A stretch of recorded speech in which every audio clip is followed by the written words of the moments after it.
Dupree, who is now in pursuit of both the group and their current objective. While Cyrus is still his own biggest fan, he has found himself to care for his companions of happenstance. They stand by him after magical surges and learning details of his checkered and indulgent past. He hides most of his emotion through alcohol or a laugh, but can lash out through a wild magic, whether intentional or not. Now, Cyrus sees an opportunity not only to sever his tie to his past that still threatens him, but to potentially rewrite his past as a whole and find out who he really is and where his magic comes from. Alex Silverfoot is a native of Efera. Her people lived deep within the northern jungles, far from civilization and far from the burgeoning city of New Verdalca. Her people took pride in living off the land, communing with the spirits of the earth, and maintaining the ways of the old gods. Alec is the first daughter of the chieftain and first in line to one day become chieftain herself, though she much prefers running about in the trees, wasting times with the cubs, or hunting for the lost treasures of the old times. She may be sharp, fearsome with her greatsword, and a lover of her people, but a leader? She wasn't quite sure that was what she wanted for herself. That decision was made for her, though, the day the men from the south arrived.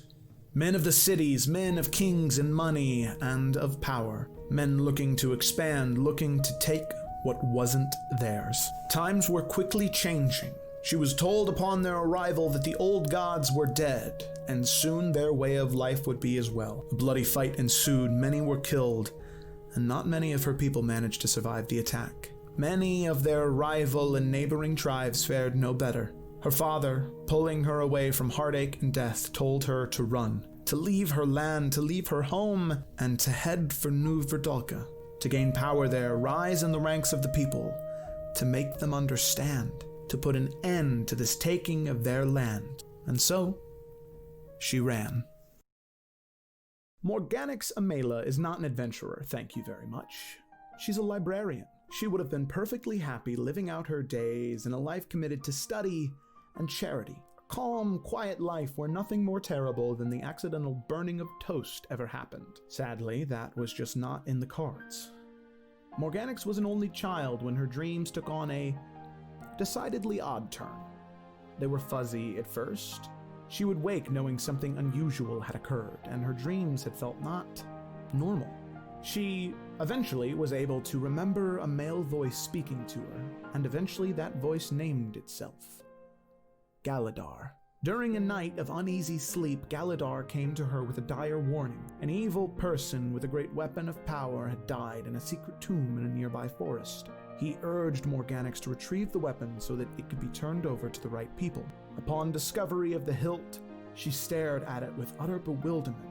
Morganix raised her eyes to see a rough-looking mercenary, an arrow notched, ready to pierce her heart. At that moment, the hilt began to speak to her. In a state of panic, Morganix couldn't later recall what exactly it had said. She only knew that it had promised to get her out of that place alive well, something. In an instant, Morganix was safely back in the forest. She ran far, far, far away, and, well, just far enough away to safely have another panic attack. Upon return to the College of Hearthcrest, she had an idea, and it was as good an idea as any. She decided to go to Efera. There was a senior member of the college who studied anomalies like this. She swore she would take a year, just 1 year, to overcome her fear of this thing. She would either master it or find a way to contain its evil, if it truly was evil. She would study and understand it in a safe place, far, far, far away from the people she loved. Varnast Halmaru is a Tempest cleric from the Western Salamander. He serves the gods of Estitia and Acadia, the primordial embodiment of water and wind. His faith and unwillingness to bend his morals won him the respect of his peers, but also the ire of his superiors. When we first met Varnast, he was a member of the Golden Shield, serving under Agatha Durandon. However, she grew tired of his disapproval towards her actions and ultimately had him killed at the hands of his own comrades. Yet, this would not be the end of Varnast. He awoke in a nearby jungle, receiving a vision from a spirit in the form of a wolf. He was shown the party and knew that he was tasked to protect and aid these people. Now, Varnas serves as a protector for the party, though his stubbornness and ruthless nature towards those he deems evil has led to contention at times. Sayla was born in the Seraph. Her mother and father were lowly followers. They worked long hours as laborers and seemed content with their lives, happy to be what they were and nothing more. They preached about humble beginnings and using peaceful methods to solve problems. They stuck close to their religion and never swayed, trying to teach their daughter the same. Unfortunately, life would find a way of twisting that girl into be something else. She was never meant to be a lowly follower of a laborer in the great city of the Seraph, nor was a life of peace and humble ways appealing to her. Self-centered, and nothing like what her parents wished her to be. She grew up going against their wishes. She always seemed to be in a constant state of rebellion. Eventually, this led to her father having no choice. She was cast out, forced to live on her own. She learned, and she grew, joining the Thieves Guild where she honed her skills. It was there that she learned more about the world, that there was so much more than just the Seraph. She also learned that she had a knack for murder. She had taken a job as a hired killer. Merchants are incredibly cutthroat beings. They'll do anything to stay on top. Some years passed and she finally had made enough gold to move. She had chosen the city of New Verdalka for its cutthroats and its vibrant culture. A colorful place, perfect to rise up and make something of yourself, unlike her stagnant home of the Seraph. She would travel to Efera to start her new life. From there, she would hide what she was doing behind a treasure-hunting persona. She would take contracts on the side while hunting a fortune to boost her status. It was time to live and let the fun begin. Zamir Dragu, more affectionately known as Cyrus, is a wild magic tiefling sorcerer from the city of Sloshtedt. Or, at least so he thought. Troubled by his lack of knowledge or memory of his gift of wild magic, Cyrus finds himself drinking to dull and suppress his innate magical abilities. Originally fleeing from New Verdalka from the city of Dragon's Bay after seizing an opportunity during a gambling match and a wild magic accident. Cyrus has a checkered past with Duradine Dupree, who is now in pursuit of both the group and their current objective. While Cyrus is still his own biggest fan, he has found himself to care for his companions of happenstance. They stand by him after magical surges and learning details of his checkered and indulgent past.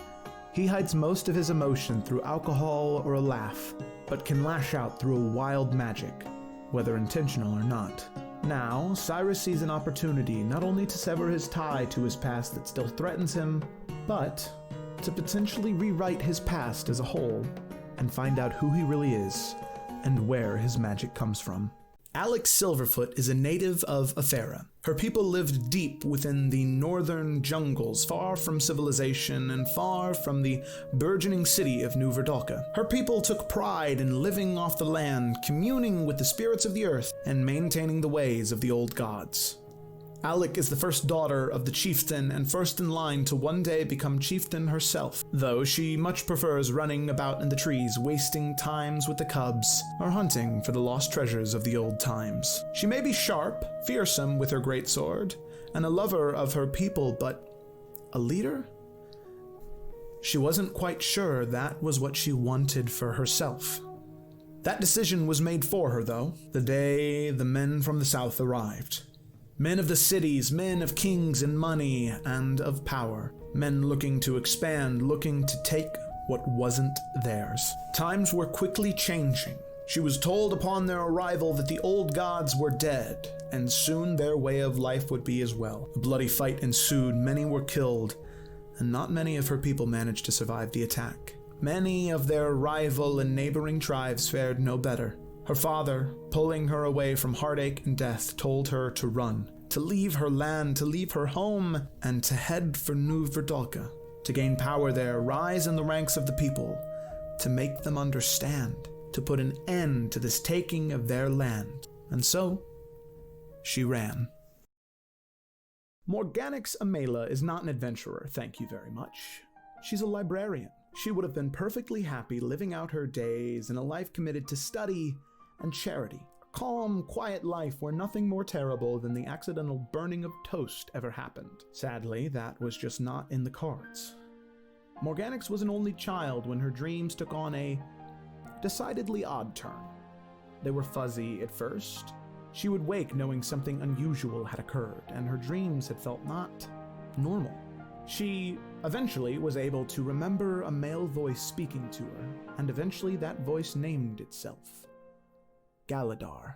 During a night of uneasy sleep, Galadar came to her with a dire warning. An evil person with a great weapon of power had died in a secret tomb in a nearby forest. He urged Morganix to retrieve the weapon so that it could be turned over to the right people. Upon discovery of the hilt, she stared at it with utter bewilderment. Morganix raised her eyes to see a rough-looking mercenary, an arrow notched, ready to pierce her heart. At that moment, the hilt began to speak to her. In a state of panic, Morganix couldn't later recall what exactly it had said. She only knew that it had promised to get her out of that place alive if, something. In an instant, Morganix was safely back in the forest. She ran far, far, far away, and, just far enough away to safely have another panic attack. Upon return to the College of Hearthcrest, she had an idea, and it was as good an idea as any. She decided to go to Efera. There was a senior member of the college who studied anomalies like this. She swore she would take a year, just 1 year, to overcome her fear of this thing. She would either master it or find a way to contain its evil, if it truly was evil. She would study and understand it in a safe place, far, far, far away from the people she loved. Varnast Halmaru is a Tempest cleric from the Western Salamander. He serves the gods of Estitia and Acadia, the primordial embodiment of water and wind. His faith and unwillingness to bend his morals won him the respect of his peers, but also the ire of his superiors. When we first met Varnast, he was a member of the Golden Shield, serving under Agatha Durandon. However, she grew tired of his disapproval towards her actions, and ultimately had him killed at the hands of his own comrades. Yet, this would not be the end of Varnast. He awoke in a nearby jungle, receiving a vision from a spirit in the form of a wolf. He was shown the party and knew that he was tasked to protect and aid these people. Now, Varnast serves as a protector for the party, though his stubbornness and ruthless nature towards those he deems evil has led to contention at times. Sayla was born in the Seraph. Her mother and father were lowly followers.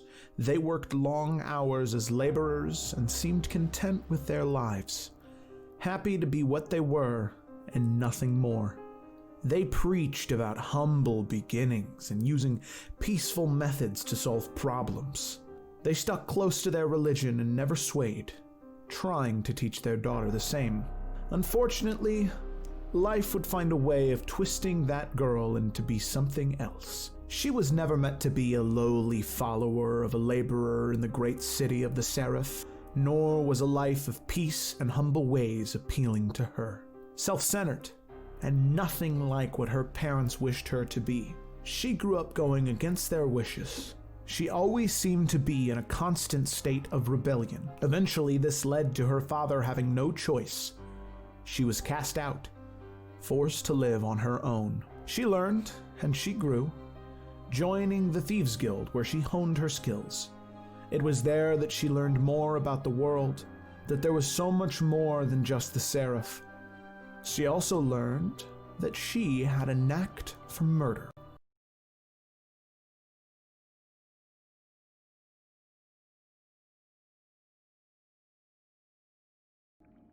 Awesome at this. Hello and welcome to the stream. I had my audio muted. It's so great to have you all here, those of you who are tuning in. Absolute pleasure to have you here. The only thing I need to do before we start is I just need to do a little bit of a fix on my the Discord icons here, just so that way you guys can see whenever players are talking, because that seems like it would be handy information to have. In We the get to meantime, talk. what'd you say? We get to talk. No. You do get to talk. You do get to talk. This isn't just me telling a story for 4 hours. This is cooperative. Yeah. All right. My favorite part is that Cyrus is still just front and center on our map with a big ass mustache. Yeah. Where he belongs. That's how we roll. Alrighty, there we go. The Dungeon Master. Aha, alrighty. So there is that. That's all organized. We got the chat. We got that going on. Alrighty, so we're going to go out of studio mode on my end. I'm going to minimize this. Alright. Now, on the landing page, let's get some tunes. There's no such thing as a good D&D session without music. That's not true. That's just a joke. But it's necessary, for me at least. See, I'm feeling some Morrowind right now. That's the vibe, yeah. That's the vibe. Okay, so with that, well, let me. Does anybody have any questions or anything like that before we start? How do you play? So, No. all right. You'll figure it out as you go along. It'll be easier. So, which religion's the correct one, Joe? that of the old gods of earth and mud. Dang it! Not water or wind. No.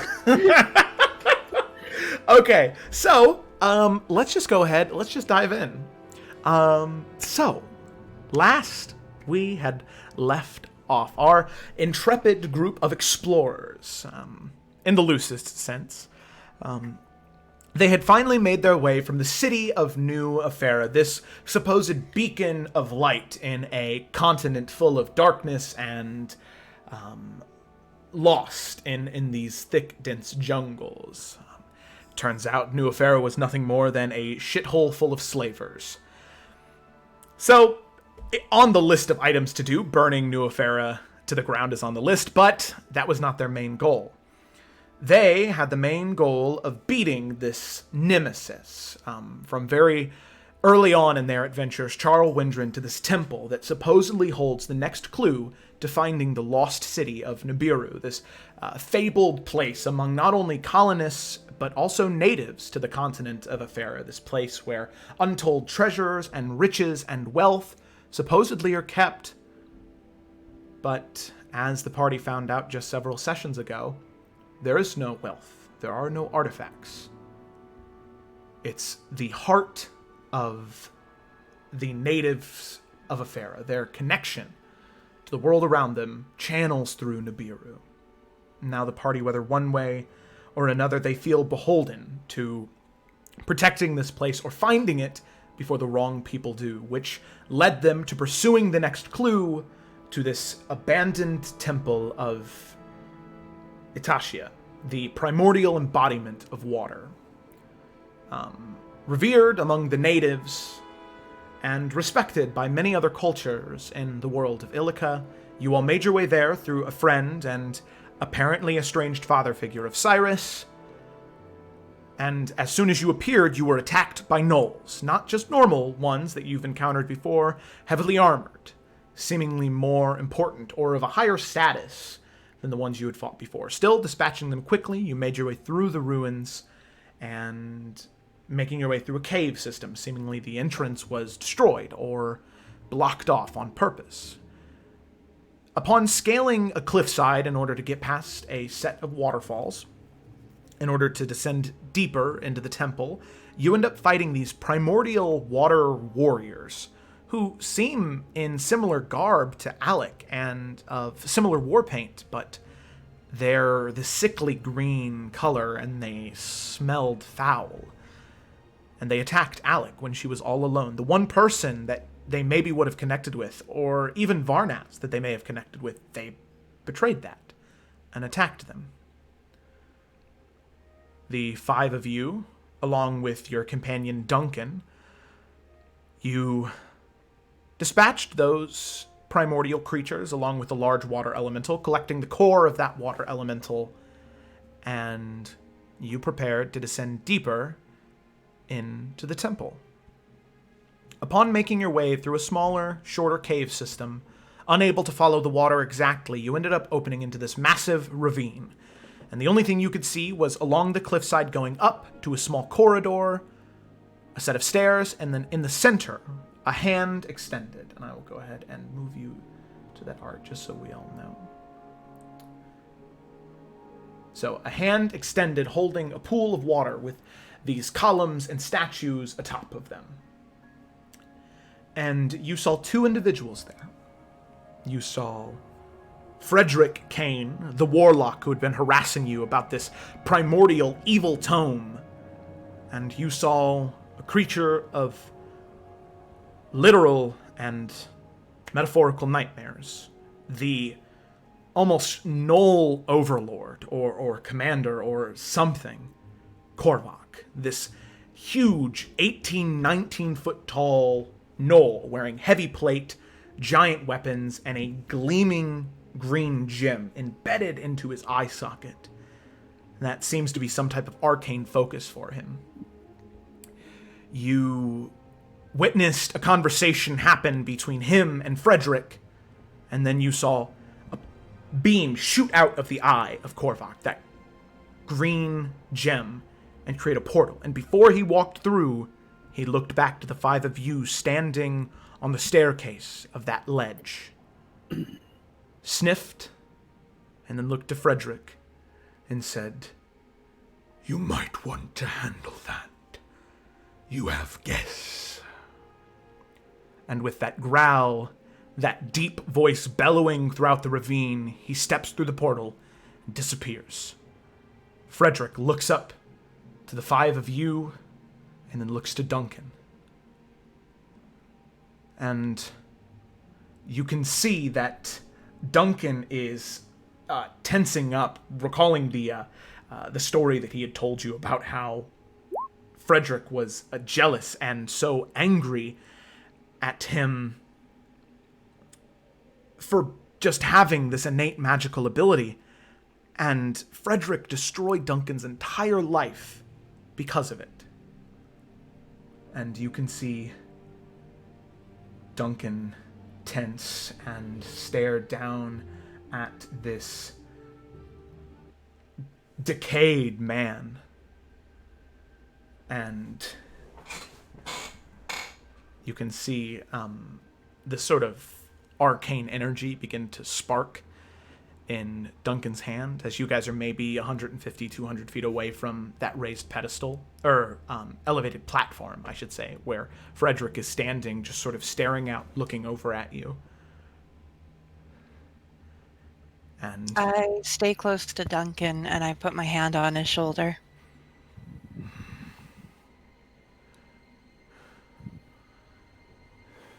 And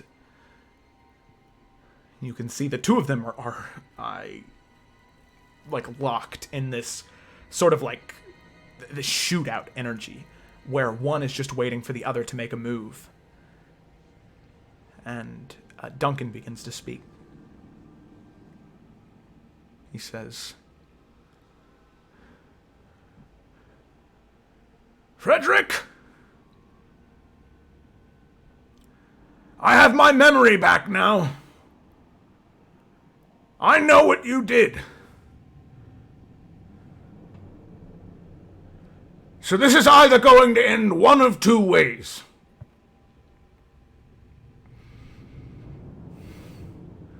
You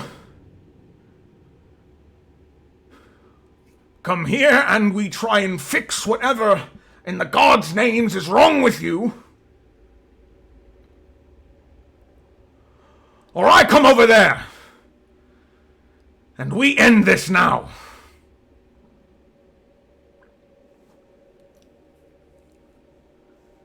And you can see Frederick, he just takes a few steps back. And before you can see any facial expressions, you can just hear a laugh.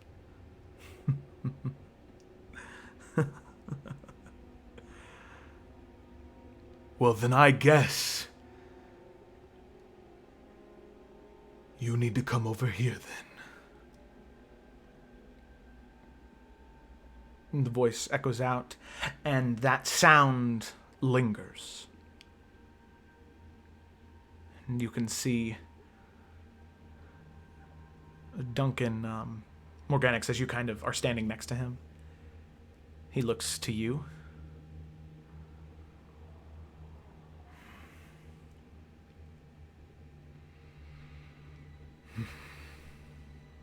And you can see there's this moment of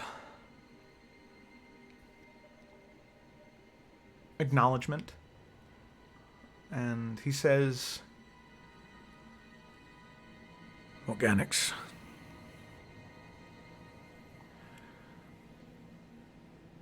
you all have a responsibility here to figure out what's ever at the end of this.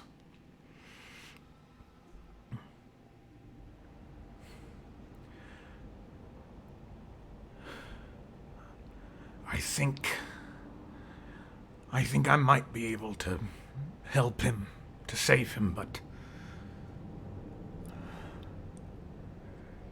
I don't know.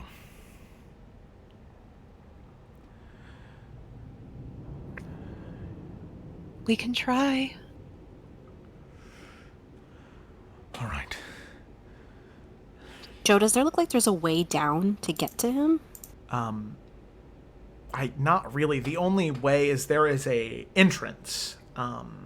You can see that the hand extends out to hold up this raised platform. There's a doorway at the bottom of that handprint, but that's like 250 feet down to the left of you. But there's a clear path ahead of us. Yeah, there's a clear path ahead and up to a small corridor. It seems like there's like a corridor carved through the stone. And Duncan says, all right, well, I can get myself over there and distract him for the time being. You all try and find a way around, and when you get there, we need to subdue him. Don't kill him. I think...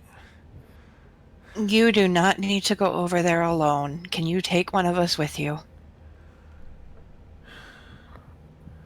I suppose I can take one. I'll go with you, Duncan.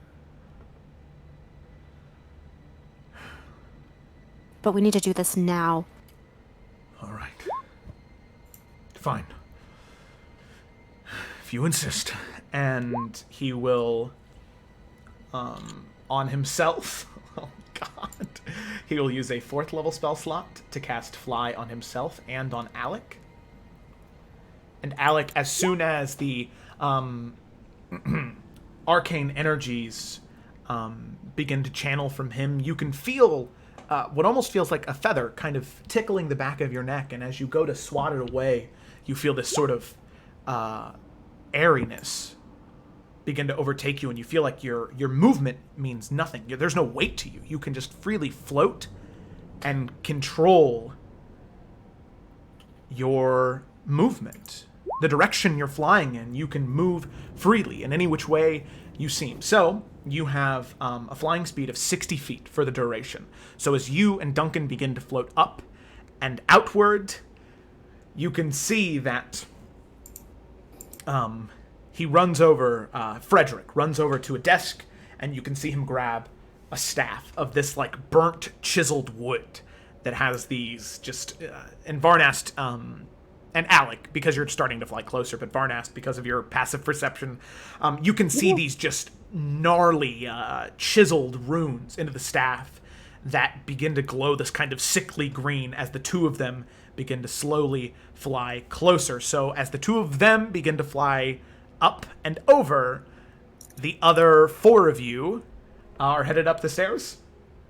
Oh yeah, quickly. Booking it. Okay, all right.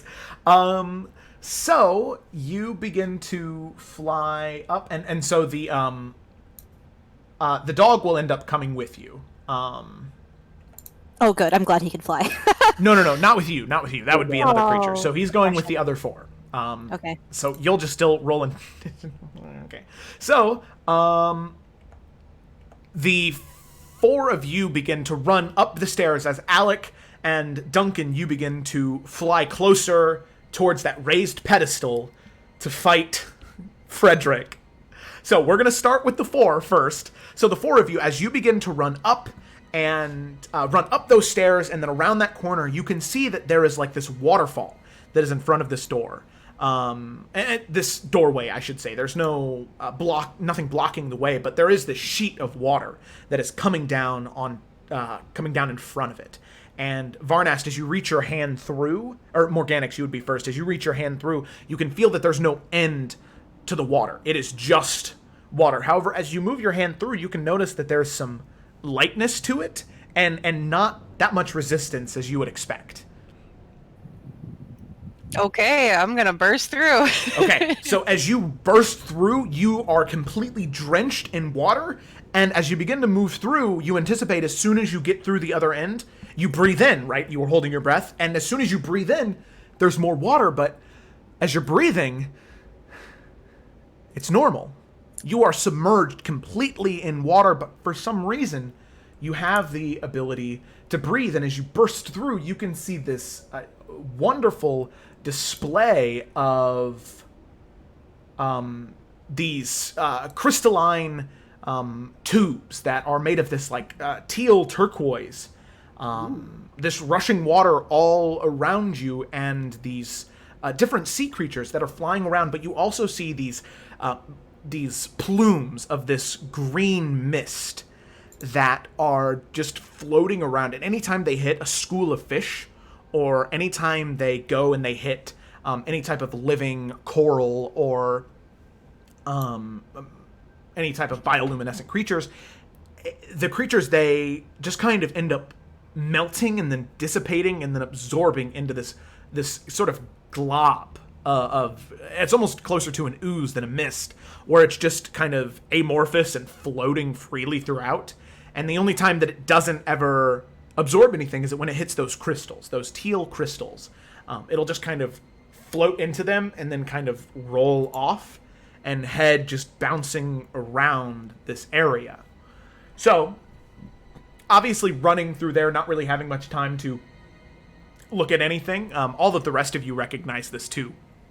As you're bursting through the water, you take that gasp of air to try and gain your footing, or to release that pressure. But as you breathe in water, but you're breathing fine.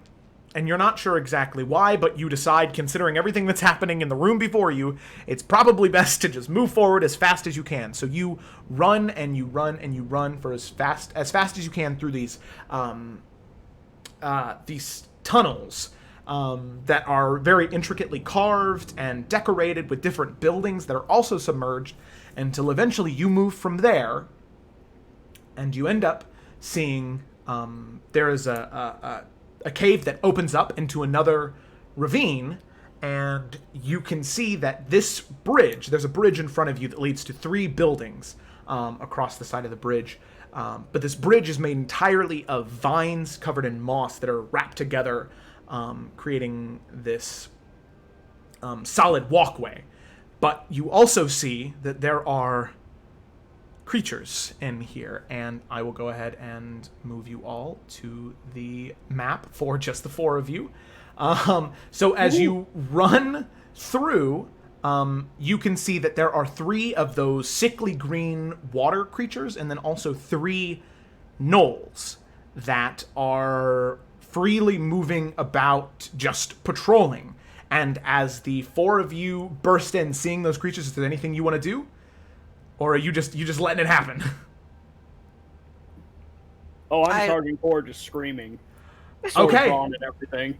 I'm gonna follow that lead and Eldritch Blast the first one. And Sayla's just gonna throw her hands up and be like, oh my fuck, okay, let's go. Did you really think we were sneaking through this? We gotta save Alec. Okay, alrighty. So I will go ahead and pull that up. Oh wait, let me clear the initiative order. Sorry, my B.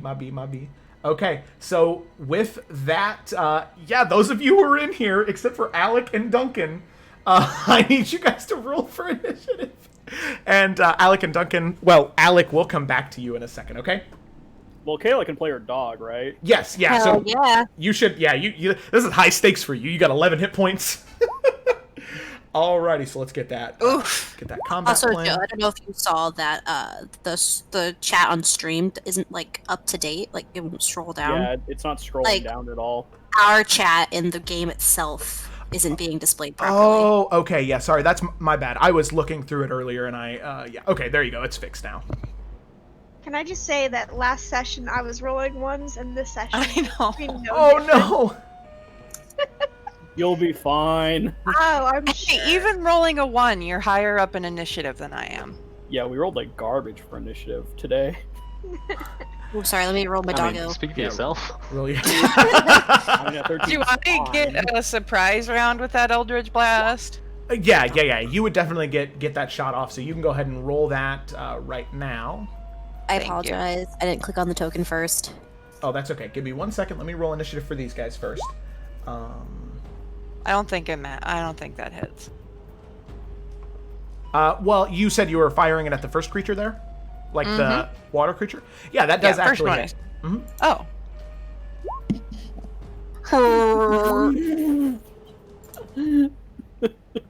I hit the happens. thing, guys. Oh no! Hey, that's agonizing. It's an agonizing blast, so it's +4, but it. And I- don't forget the second beam. Oh, I get a second beam. That's right. Yes. Level 5. Heck yeah. That one also hits. A. Okay. Okay. Yeah, hey, that added up. You did like what, 14 damage, I think. 9 plus 5? Yeah, 14. Yeah. That's not Math is bad. hard, okay? Okay. It's a high stress situation. Okay. So, also, just so we know, you do see 4 more of those green globs that are just in this area. You guys. Are I down there. probably would have shouted out to try to avoid those because they were like melting things. Yeah. All of you saw them melt the fish and other coral and things in that room. Cool. Yeah, in that corridor beforehand.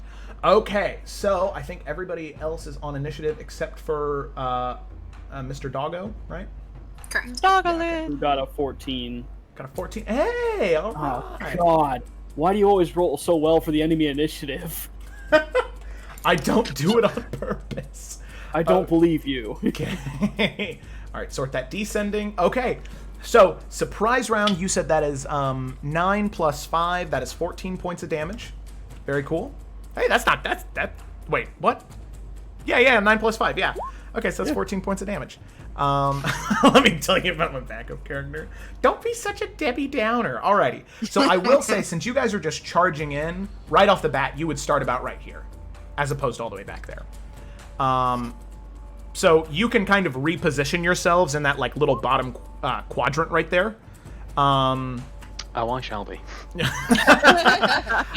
the furthest I can put myself? That's where I'm at to just be charging in. Yeah, so I'd probably say that the farthest you could get in that like surprise round, let me just go ahead and draw a square here, would be anywhere in this square. And I'll delete this after you guys position yourself. So position yourselves wherever you want before combat takes off. Cyrus is like, nope. Yep. We're all just running up. The technical term is fuck this. Alrighty, so there's that. Okay, so you guys are right there, clustered up right at the front. So with that, it is actually Where's the dog? Where do you want the dog? Oh, my bad. He's probably gonna be following close behind Varnas because he knows what he's supposed to be doing. Alright. Okay, so let me just see here. Oh my gosh.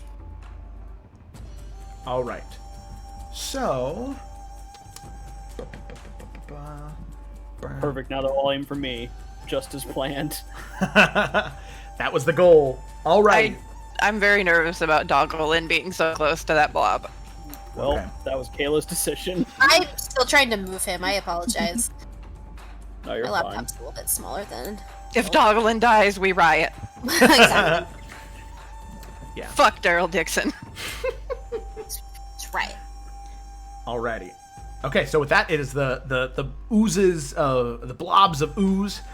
Their turn first, so that is a 3. So they are going to go. This one's going to go to this direction.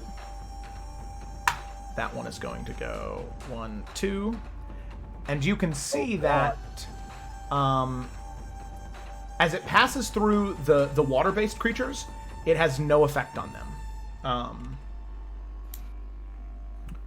Let me just go ahead and, sorry, I need to change something on here. All right, there we go. Awesome. So as it passes through those creatures, it has absolutely no effect on them. 2 again. 1, 2, 3. 1, 2. Ooh, man. Cyrus, you can see the one blob beginning to move closer towards you. Dun-na, dun-na, dun, dun, dun, dun, dun, dun, dun, I'm dun, literally that Jordan Peele gif of just the sweating. Okay, so with that, then we come to this knoll back here, who is going to run 40 feet right there. And they are going to shoot 2 longbow shots at Varnas, since he is right up in front. Called it. That's a 20 and a 6. Okay, well, the 20 hits. Okie dokie. So that is 6 points of piercing damage, and your speed is reduced by 10 until the end of your next turn. Got it. Alrighty, so then we got the other hunter here, who is going to run up right behind, using only 15 feet of movement, and they are going to... Dang, you got what you wanted. He's going to shoot another 2 shots at you, Varnast. Oh, wow, that's a 21 and a 23. Okay, those both hit. Okay, so that is 7 points of damage total, and your speed is reduced by 20, so your speed is 0, I believe. Wow, okay. Yeah, as you get hit with 3 arrows in a row, that toxin just begins to seep into your blood, and you can just feel your muscles tense, and you can still swing, but you are just, like, stuck to the ground right now. Okay, alrighty. With that, Doggelin. Alright, he would know to just go to the closest enemy. I don't think he understands quite what the blobs are. This creature right to his left, would he be able to reach this? Or is this gap here? That gap is there, so... Okay. I mean, he could, like I said, you are lighter in the water, so he can float. He just has less control over his general movement. So if he goes off solid ground, it's actually underwater combat. Right. Okay. He's going to float over to this this thing right here and try to take a big old bite out of him. Okay. Oh. He's not used to swimming. Swimming is very hard for Doggelin. Yeah, swimming is very hard for dogs in general, and you see him just kind of like begin to like doggy paddle and tries to take a bite, but the creature is just so... It melds so much into the water that it's just able to freely move. Definitely more easily than when you guys were fighting them at near the waterfalls. Okay, then it is this creature up here, and let's see. They're going to move right here. And they are going to throw a trident at Morganix. Yep. And 11 to hit. I believe that's a Nope. miss. Okay, so they toss the trident, and you just dodge out of the way as it slams into the ground next to you and cracks and breaks into those different shattered ice crystals. Then that'll be the end of their turn. So Cyrus, it is now your turn. What would you like to do? So immediately, I'm going to get away from the situation of these fucking clouds and go, nope, not a fan of this. On the way. Immediately undoing what I originally did. And I'm going to actually twin 2 firebolts at these 2 dickheads here. Okay, so... The 2 gnolls in front. Okay, gotcha. Alright, go ahead and roll your attacks for them. Oh, wow, those are both hits. Go ahead and roll your damage. Nope. Checks out. Checks out. Yeah. It's alright. Oh my Sparkle gosh. Oh. I'm a lonely boy. Alright.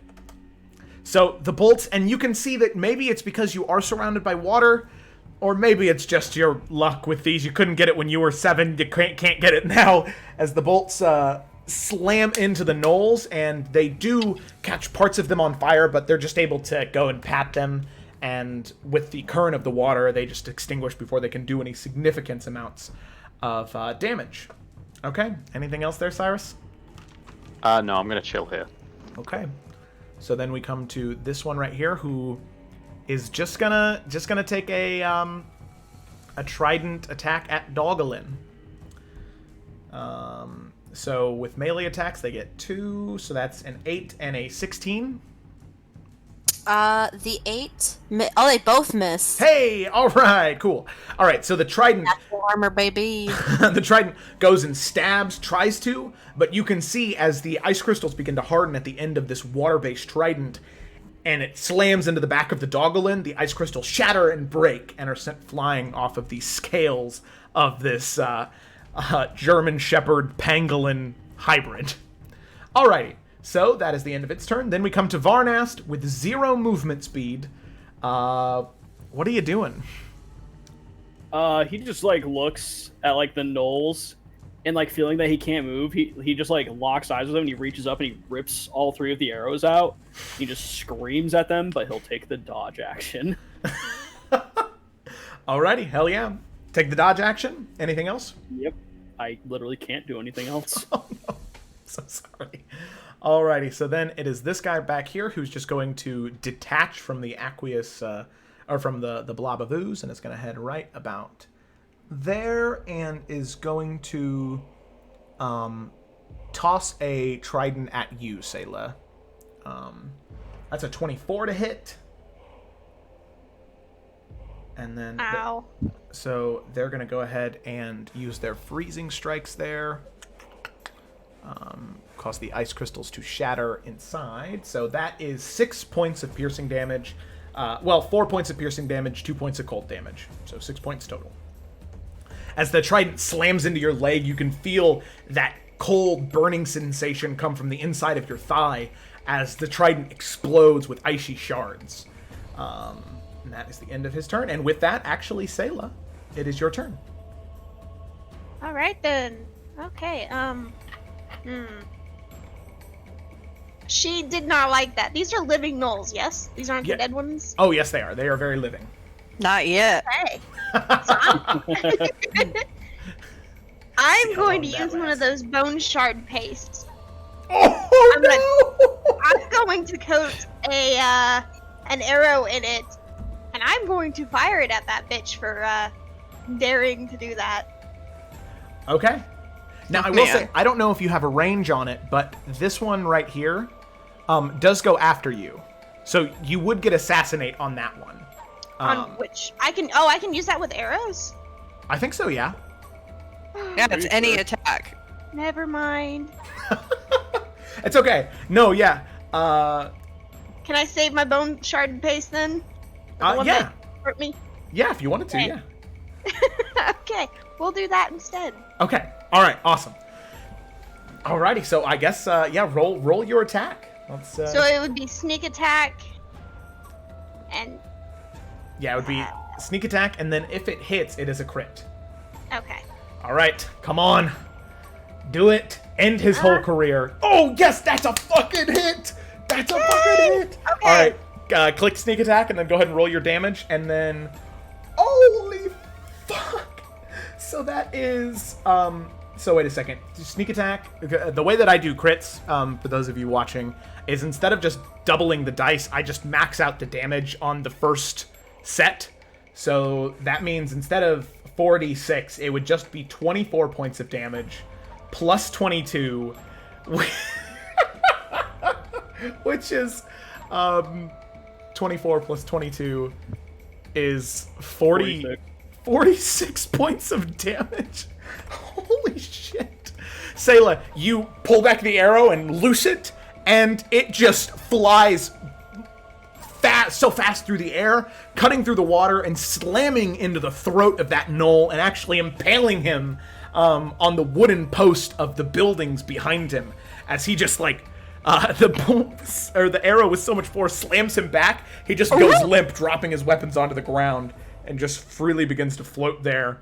But he can't really float up because the arrow is so deeply lodged into his throat and into the wood that he just begins to like float parallel as if he was laying on his back. And then I'm just gonna point at the one that hurt me and say, "You're fucking next." Alrighty. So the one that had just hurt you with the trident, that was one of those like weird water-based creatures. So as you do, it just kind of roars out in this language that sounds like crashing waves. And Varnast, you actually understand it. Because you speak Primordial. You can tell that it's like an Aquan tongue. And it just says, "You will pay for your sins." And Sayla, you don't get that. It just sounds like...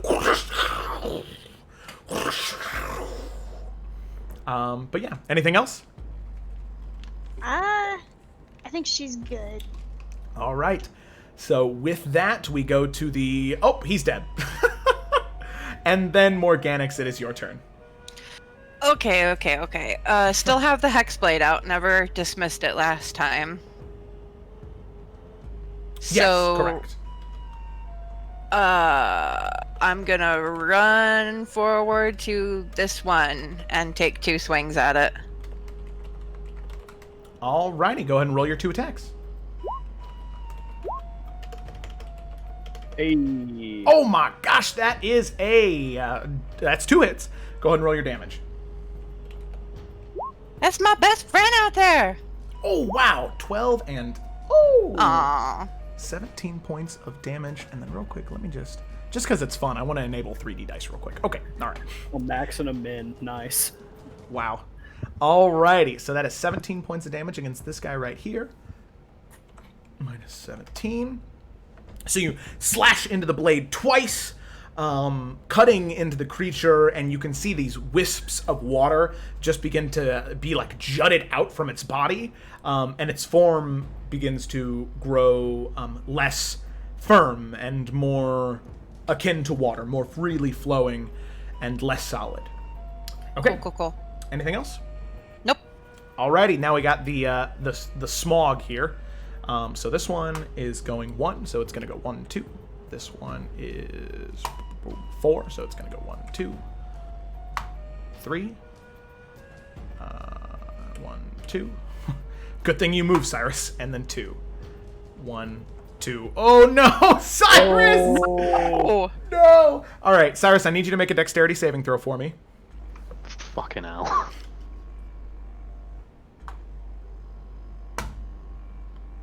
Oof. Oh, wow. Okay. So you take 4 points of acid damage.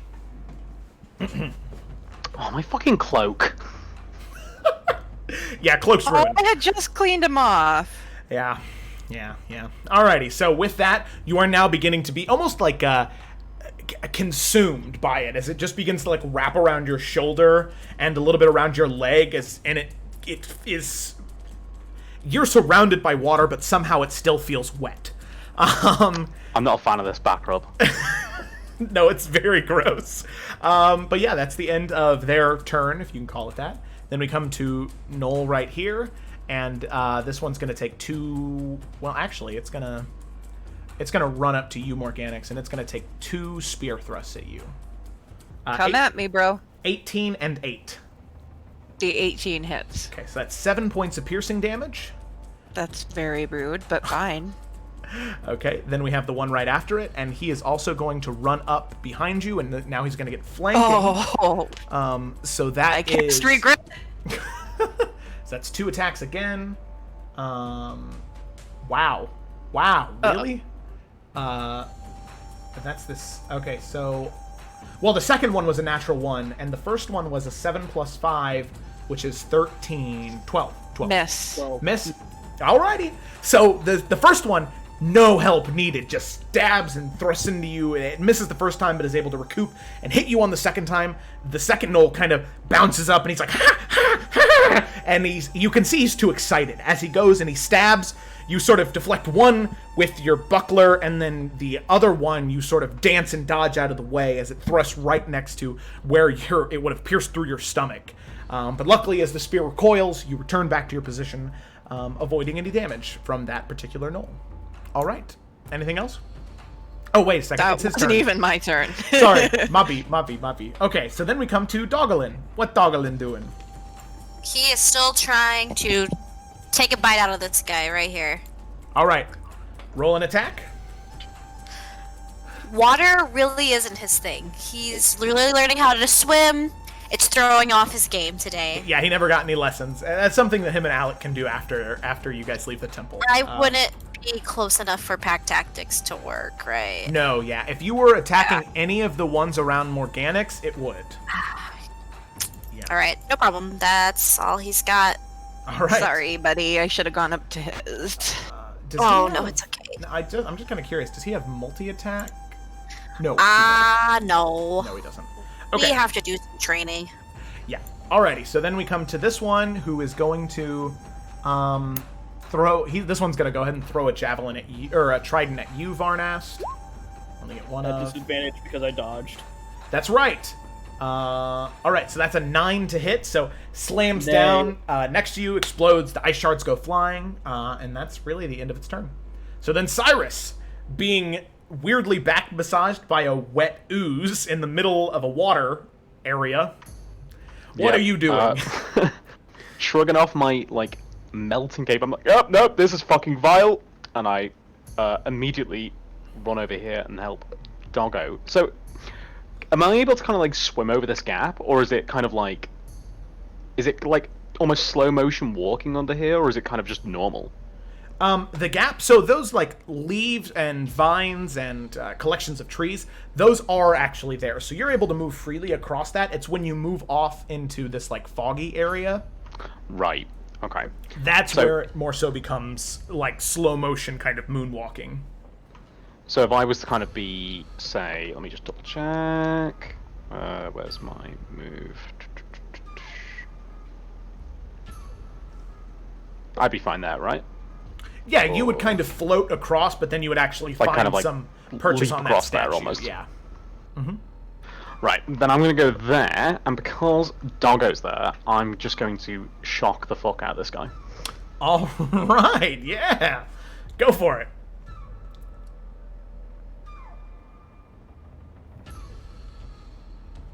Why is no Alrighty. advantage? Oh, never mind. Okay, so that is a 20. That's a hit. Alrighty. 8 points of lightning damage as you reach inside of the creature and discharge the electricity to keep the electricity contained in him. So that way there's no leakage out into the water around you. And you can see the static electricity sends jets of water shooting out from this aquan creature, but still it's able to maintain the majority of its form. Okay, anything else, Cyrus? No. Okay. Alright, so then we come to this one, and it is going to, rightfully so, turn around and is going to make 2 trident attacks against you. So that's going to go two-handed. That is a 15 and a 20. Yes.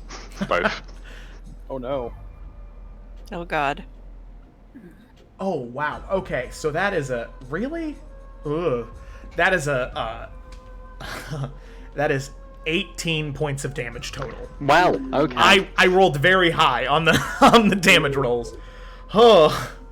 Woo! But it did not get its frost charges back, so does not get to use those. Woo! Alrighty, so that is the end of its turn, and then Varnast, with your movement now returned to you, what would you like to do? Alright, I'm gonna move up here to assist Morganix, and I'm gonna launch a booming blade at the knoll in front of me. Alrighty, sounds good. As he's doing this, I'm screaming for him to help Cyrus. Well, too bad. There's 3 on you, there's 1 on Cyrus.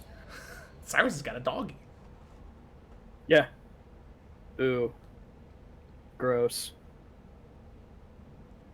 Alrighty, so sadly that is a miss. Yeah, I figured. I will say you would have had the same amount of movement if you wanted to be right here. You could get that D6. I didn't think I could be there. It looked like that was like a floating edge, but if I can be there, I absolutely would have gone there. Yeah, you're on the edge, but you still have solid ground to stand on. Okay. So you go ahead and roll that D6 and see if you have to roll a 5 or a 6. Woo! Oh yeah, look at that, you did it. Go ahead and roll your damage for Booming Blade then. Oh wow, okay. And then what? If he moves, he has to take damage. If he willingly moves, then he takes another 2d8 points of damage. Yikes. Alrighty, so you slash into him, and you can tell that inside the blood and the cut that there are these just charges of static electricity that are just kind of bouncing back and forth, keeping him contained. And if he does move, you can already tell that explosion is going to be intense. Alrighty, so that anything else? No, that'll be it. No, okay. All right, so then we have this one who is right next to Morganix, who is going to 2 trident attacks with that extra D6. Oh my gosh, that is a 26 and a 24. Yeah, that'll do it. Okay, let me see if they get the... Okay, they don't get the frost spikes back, but that is 14 points of piercing damage. Okay, I'm still standing. I'm still standing. Better than I ever did. I doubt that's true.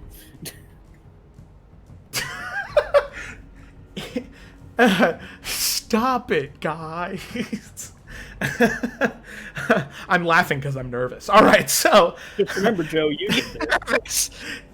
you know that I know that you guys are also nervous, but like, you know that one Simpsons meme? I'm in danger. one? You know, the crossover episode? Yeah. You split the party. Yeah, when you guys were like, Alec, you want to hang out there? I was like, oh, you want to go talk? Okay, so, Sayla, it is your turn now. What do you want to do? God. Okay, so she's gonna come up here, and she's gonna go after this guy. Do I get sneak attack because he's currently attacking her, or? Yes, you would. Since you have an ally within melee, you do get sneak attack on it. Yay. Okay. She's gonna use Baramichi's saber. Oh, yeah. So. Oh my god. Oh. Oh, man. Oh, no. Yikes. Alrighty. You still get that offhand attack with the dagger. Yeah. Yeah. Oh, Okay. So that will get sneak attack because it's one attack per round. So, you know. Don't patronize her, Joe. I feel so bad. Okay, never mind. I don't feel bad for you. Never mind. God, look at all that damage. Okay. Well, that should be -5 because you shouldn't add your dex. Yeah. to your offense, Oh, right? okay. Well, still that's still 19 points of damage. Oh, on still. offhand Oh, attack, yes, yeah. yes. Okay. So, sorry, was that on the knoll or was that on the water creature? The water creature, she's still pissed at it for Okay. what happened earlier. So with that 19, that is actually enough. As you slash into it, the water spreads out and dissipates as the creature disappears. Just blends in with the water. One down. And with that, Morganix, it is your turn. That knoll at the top is dead too. Oh, yes, it is. Let me. Oh. Yeah, he is. Click. Yeah, Sayla assassinated him in the first Yeah, I round. murdered his face. Sayla's 2 for 2 so far. She is. She's got the highest. She's got the only highest KD right ratio now. this session. Well, so, was gonna do something, but now I can't. I get 2 attacks on this knoll with advantage because I'm flanking.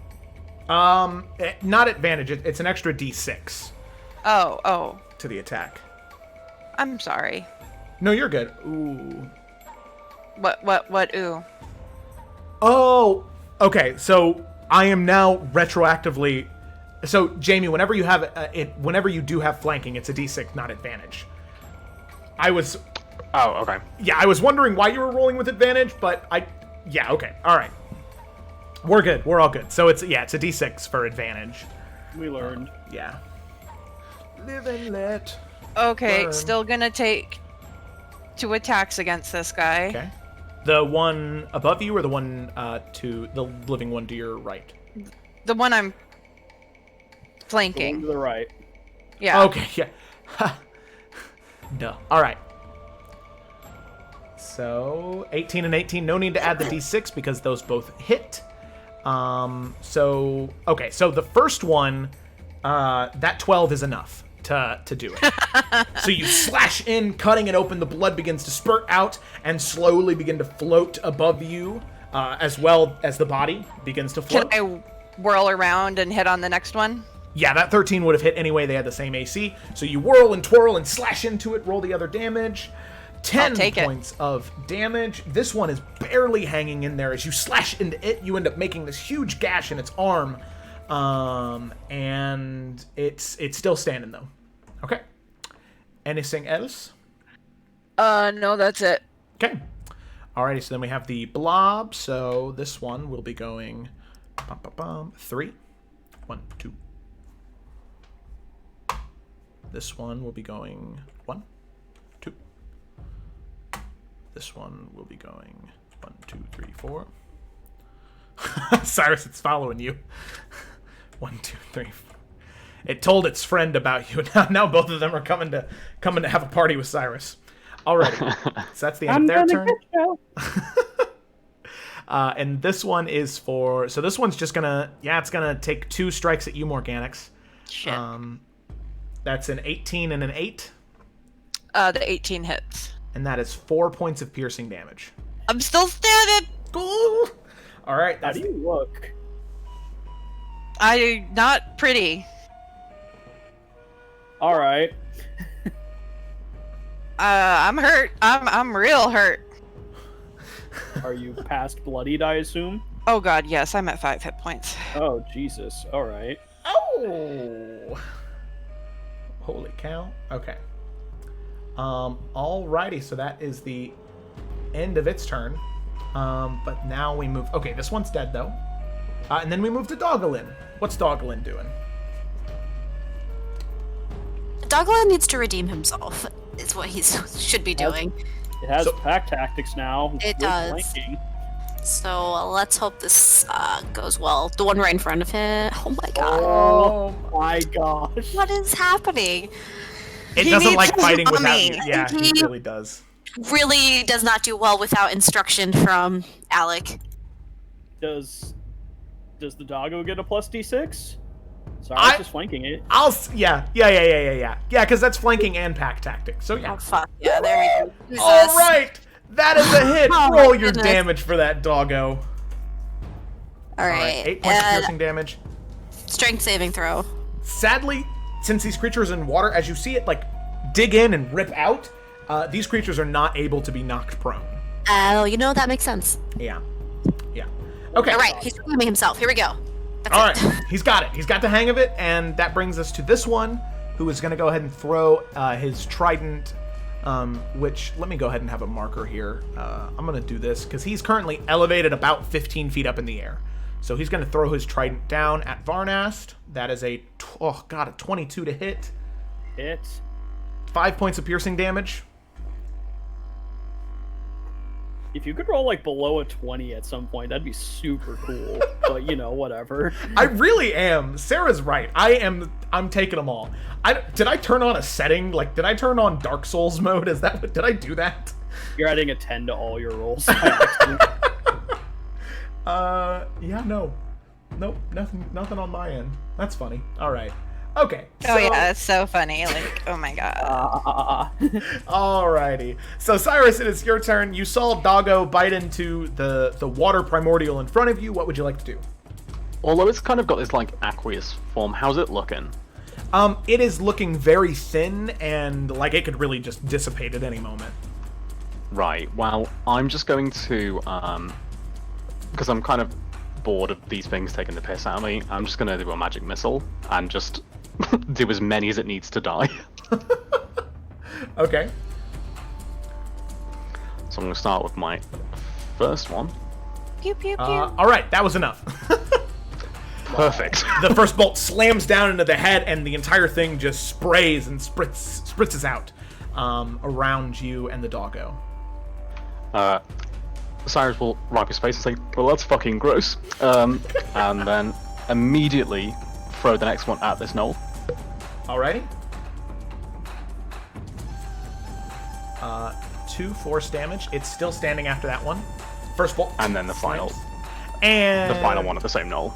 with that 5 points of magical bludgeoning damage, that one into the side of the neck, goes limp, disjointed, and begins to float upward and away.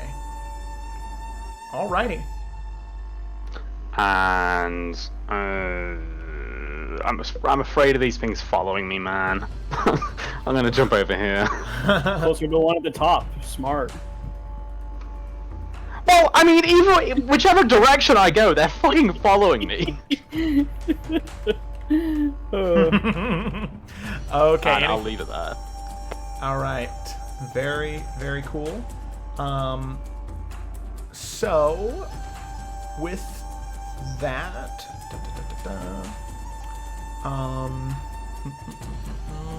it is this one's turn. Oh, it's dead. Okay, so then that brings us to Varnast. Alright, so this thing's like 15 feet in the air. Like, is there a way to get up to that?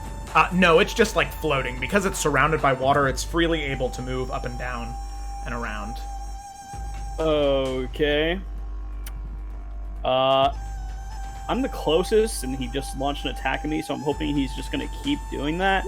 I'm gonna take the dodge action and let the ranged people take care of this. Okay. Alrighty, sounds good. And I shout insults in Primordial, because he understands those. Oh, hell yeah. Alrighty.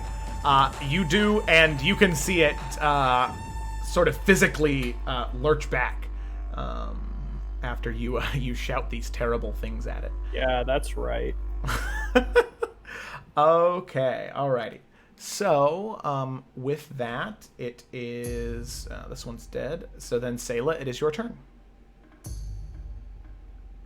Okay. So yeah, about the ranged people.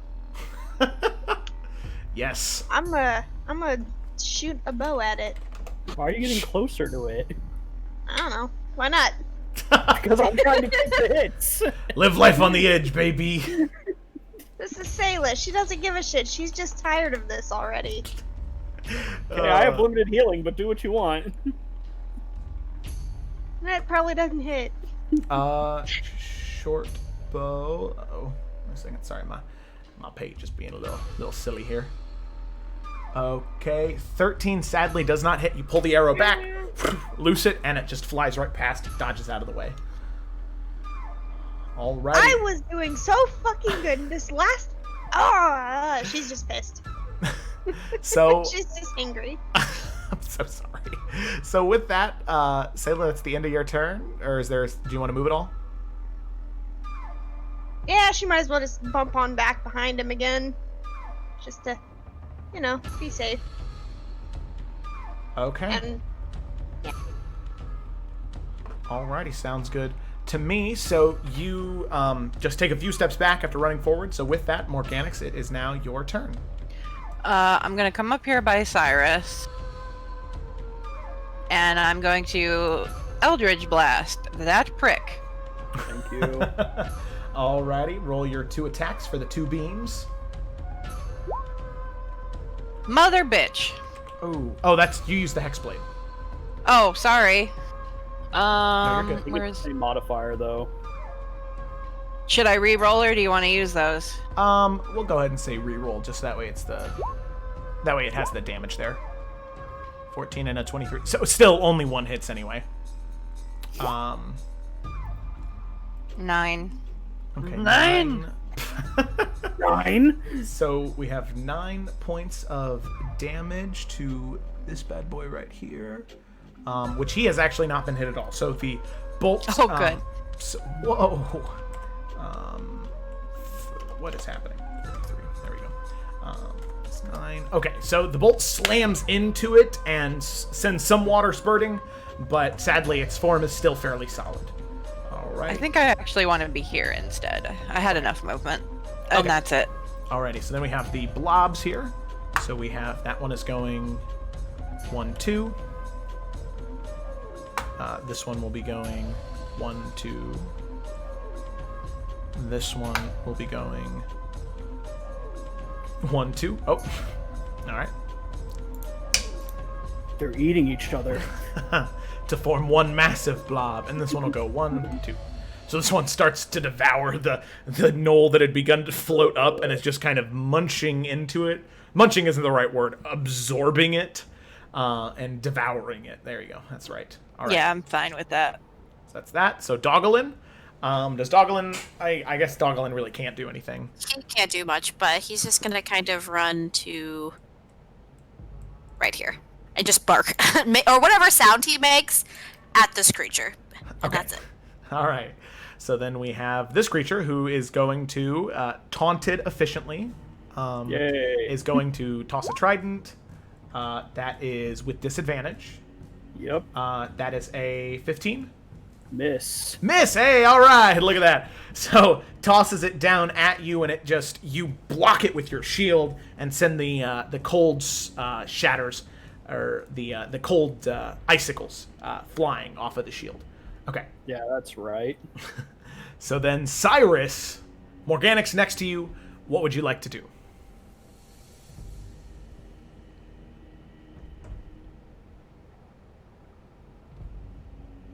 Cyrus? Bruh. Cyrus?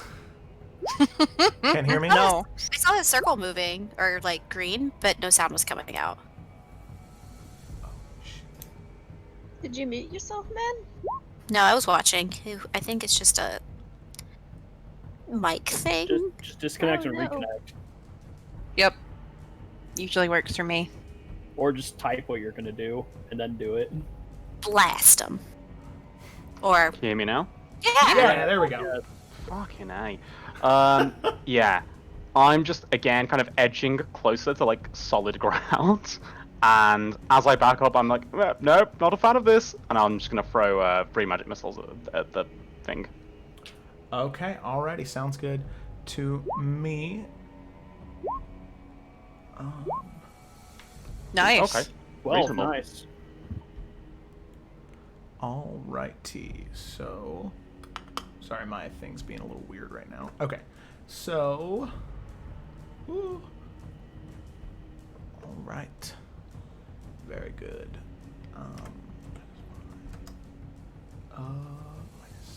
Okay, so it is still, like I said, it hadn't taken any damage yet as you toss all 3 of the magic missiles at it. It sends different spurts of water flying, but it is still a solid form. And it's still standing. It definitely doesn't look as firm, and it starts to look like it's starting to dissipate, but it's still together. So with that, Varnast, what you doing?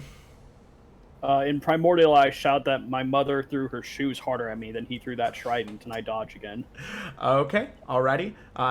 You can see it reeling, definitely taken aback, and focusing in on you. Sayla, what would you like to do?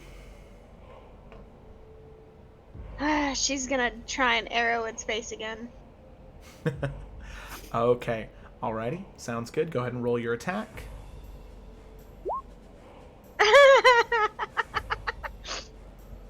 I give. I just God. give. Alright. In the yeah. real world, I would say you need new dice, but here you're kind of fucked. Yeah, I know, right? Just buy a new computer. I already did. I can't buy another one. Oh no. Oh goodness. She's just Okay. not having a good day. I guess Alright. that's all she's gonna do. Okay. Gosh. Alrighty. So then that ends Sayla's turn, and then Morganix, it's your turn. Continuing the slow but steady move, and 2 Eldritch Blasts. Pew pew. Okay, alright, roll those attacks.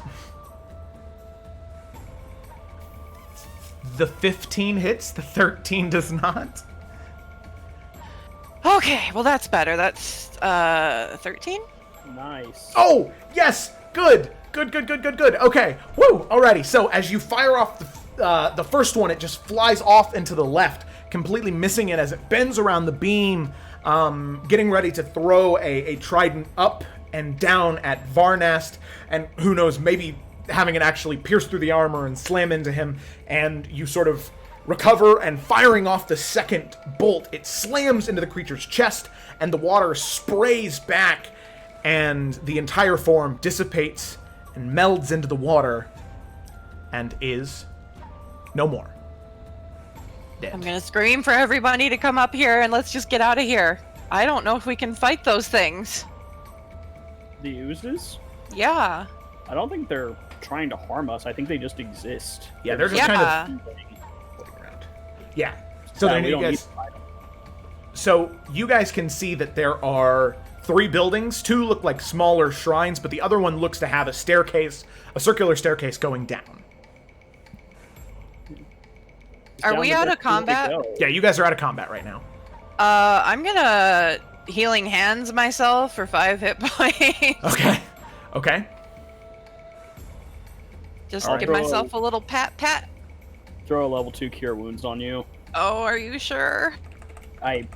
We can't have you go down, or this is gonna get a lot worse. I'm sorry. Like the whole time he's healing me, I'm just going, I'm sorry. Okay, so as all of you are running across the bridge, getting ready to head down the stairs, right? Yeah. Okay. So, as you run down the stairs, you can see that there are 2 pathways at the bottom of the stairs. One leads into a much larger, more heavily decorated and ornate hallway. And the other one, you can see that there is natural light coming from that one area, and you can hear noises coming from down there. And, well, we're going to go ahead and jump back in time to this moment. So, Alec and Duncan, you see him begin to float up and over as you follow after him, Alec, and you can see your allies running up and away from you, running in through the corridor, hoping that they'll be able to reconvene soon. And we'll just see how soon. So, as that happens, you can see Duncan slowly begin to float up and over, and so real quick, as he's beginning to float up and over, it doesn't seem like he's brandishing any weapons. He's not attempting to look threatening or harmful at all. Is there anything you would like to do, or are you just kind of following his lead? Alec will already have her sword drawn, but she is just going to cautiously follow his lead for now. Okay. Alrighty, so you cautiously follow his lead, and he starts to shout as the 2 of you are slowly floating over there. He says, "Frederick, it doesn't have to end this way. You were like a brother to me.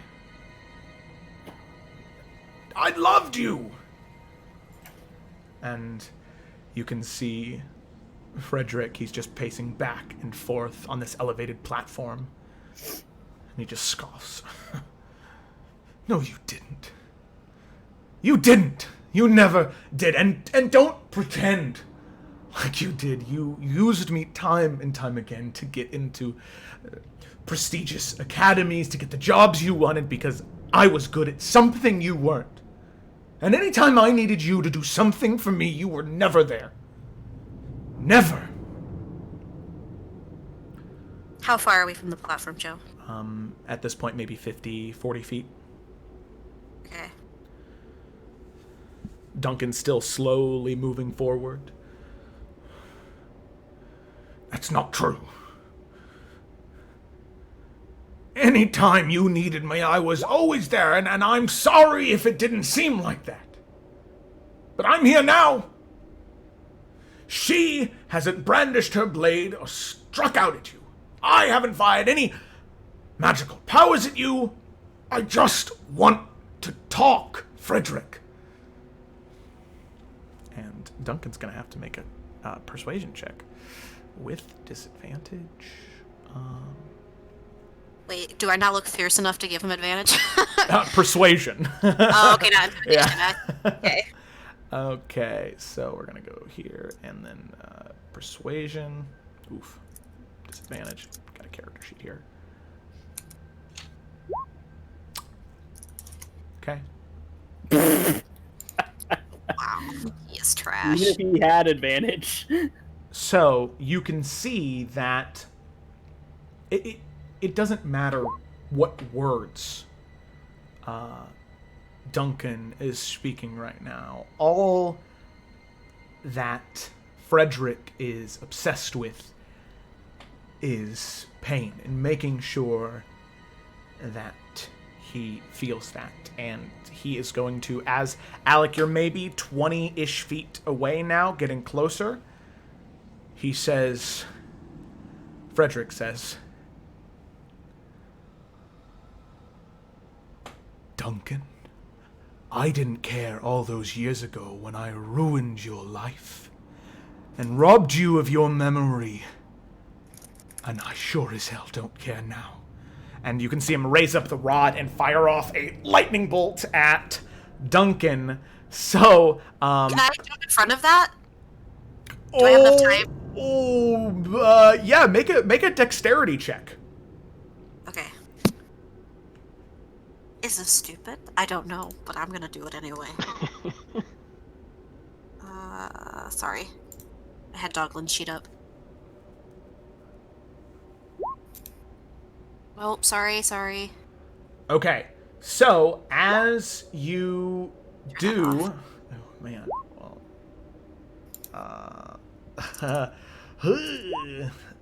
let me pull up.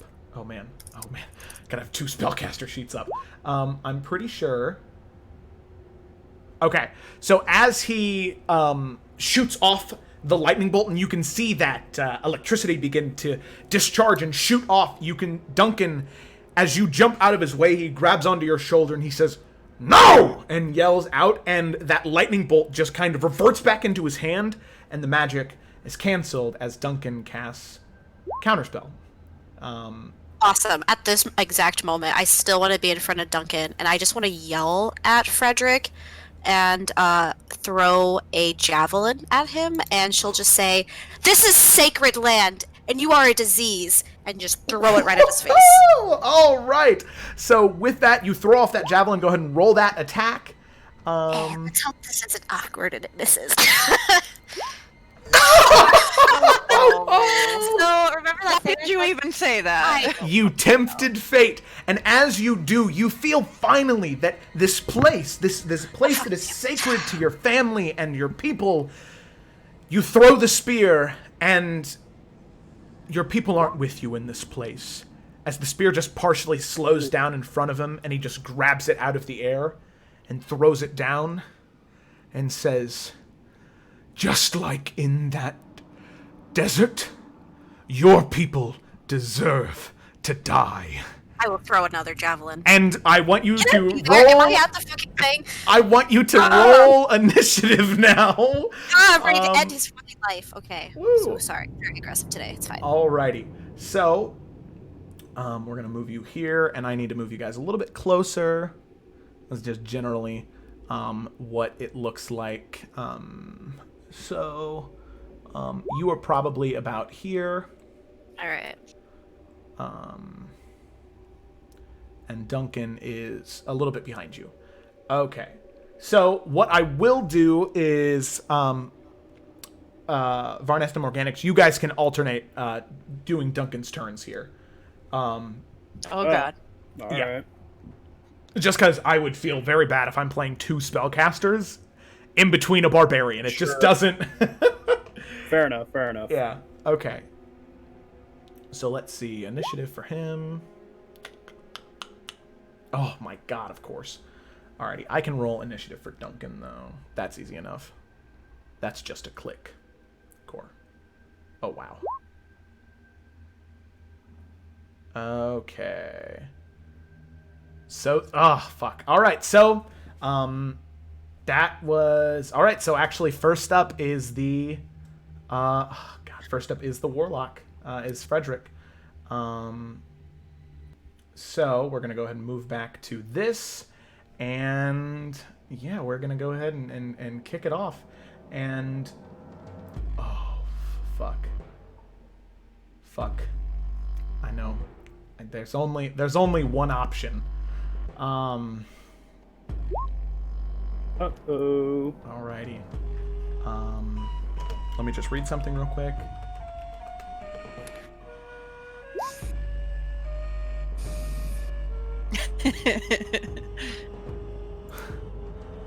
Alrighty. So let's see, where is that at? Alrighty. So, Alec, what I need from you is a wisdom saving throw. Is it wisdom or is it dex? No, Because no. I have danger sense. No. and- Easily confused those two, wisdom and dex. No, yeah, it's wisdom. Alright, wisdom. Oh gosh, she's not that wise. Yeah, Oh, of course. fuck. Okay. I'm not surprised. So, as it comes to him starting off, having the first draw after the counterspell, immediately firing back, looking to you, Alec. And Duncan, already having used his reaction before his next turn, can't counterspell this one. Yup.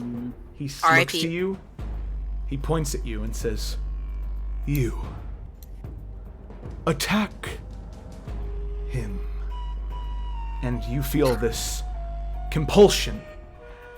Duncan is the one who sent you here in the first place. All that time ago, it was his idea to come looking for this. And what right does he have to come after your family's sacred artifacts? No, you're right.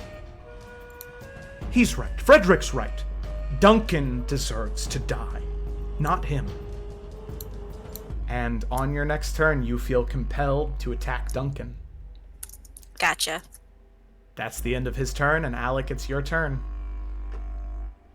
Alright. I guess I'll attack Duncan.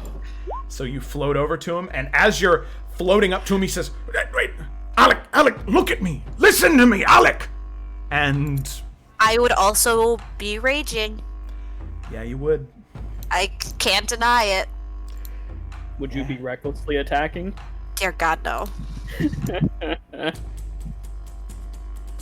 Alrighty. Do I get an opportunity to shake that at all, or? Let's see. Synthetic rank. You can specify if the creature completes an order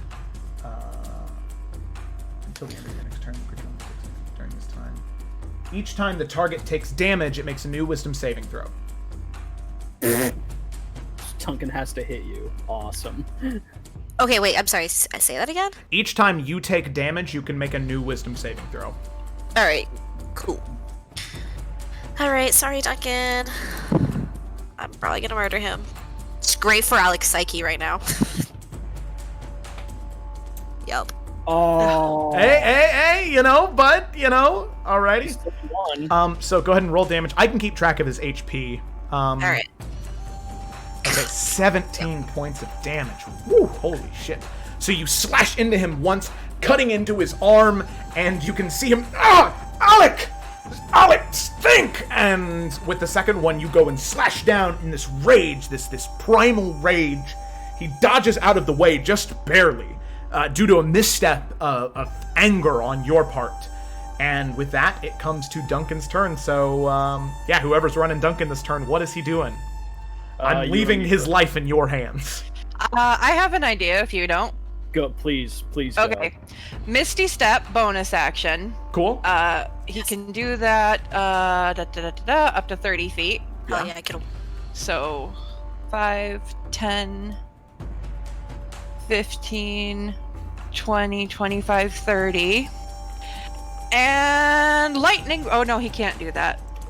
He has to use a lower thing, doesn't he? He can do a cantrip. Cantrip Okay. or first level. Or first level? Nah. Toll the Dead on Alec to try to shake her out of this. Okay, there we go. Because Duncan would know this kind of effect is broken if Oh. she's taking damage, Yeah. right? Like that's something he would know. Okay. Yeah, he's a very, very smart, well-trained wizard, so yeah, he gets I it. assumed as a level 10 wizard he would know. Just wanted to Whoops. make sure. Yeah. Oh, yeah, sorry, that one's broken, you have to edit it on its own. Well, but Alec needs to just make a wisdom saving throw. Yeah, so Alec, go ahead and make a wisdom saving throw. Please fail. Again. No, That's wisdom. rude. Sorry. I don't know why I clicked charisma. Of course I rolled. Hey, all right. You Well, bitch. well, let me. Duncan's actually gonna die. This is so bad. Cool. Wait a second. Sorry, I'm just trying to find. 4. Okay, never mind. Nope. Yep. She saved. She's good. Is she though? Is fly off? What, yeah. Okay. So, Alec as the Oh wait, no. Sorry, I was thinking that was her wisdom saving throw for dominate person. No, that was the wisdom saving throw. She saved for the Yeah. Toll the Dead. So I'm still dominated? Yes, you are. Yeah. Alright. Duncan's DC is what, 16, 17? 17. 17. Oh my god. Okay, yeah. So that's the end of Duncan's turn. That's a bitch move. Is fly still on Alec and Duncan, or did they turn it off? No, it would still be on both of them. He needs to make a concentration check then, I believe. Oh, yes he does. Or, oh, yikes. Okay. Fly is off. This is going so badly. Okay. So, all right. Well, then I guess that might change what Duncan does then, because that would have happened. That would have happened. Hey. Duncan has potent cantrip, so even though she's saved, she still takes half damage. Oh shoot, you're right. Okay, but that's still, they would still both be falling, because he would I have thought failed. he was on the ground when he misty stepped. No. You guys they're floating like, 80, 90 feet above the air in this ravine. Yeah. So this platform right here is elevated. Oh, they're both falling now? Jesus. Oh, I didn't know that when he misty stepped. Sorry. So I'm just gonna hop back to this art real quick. So they're right here, like right in this air right here. Fucking course. We're gonna die. Rip. Could he have used that misty step to go down a little bit? I mean, he would have been able to reach the platform. And Okay. Misty Step on the platform. Could I have done that considering I didn't realize he was in the air? Yeah, that's fine. That's fine. Okay, thank you. I'll put him over here. I don't remember where he was before. I mean, with when he had fly on, he had 60 feet of movement anyway, so... Okay. When you missed the But- step, he still could have moved after that, so he could easily have gotten there. Okay, so Alex still would have taken damage. The only question is, are you at your full hit points or not? I am not a Alec? full. So yeah, she my- would take 2d12 halved. So It's not much, but will that force her to make a wisdom save against? yeah, it would. Oh, Please. So how I much am I mean- taking damage-wise? 5. And Alright, then make a wisdom saving throw. Okie dokie. Roll The big, problem roll is- big, roll big. The problem is you're about to take a lot more damage. Okay, so you Now you're succeed. falling.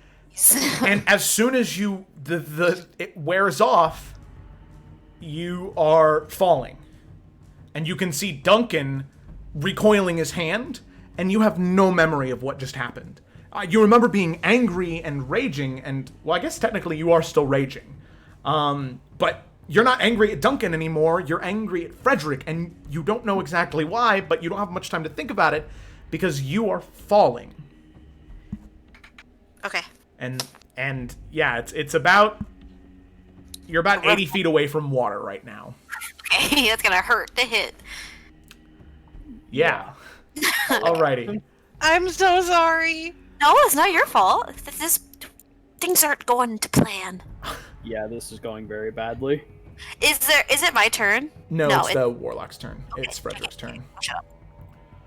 Okay, so seeing Duncan there, he is going to... Oh my gosh. Who hurt you, Joe? I don't know! I'm so sad. Oh god, he just hates Duncan so much. He is going to... Oh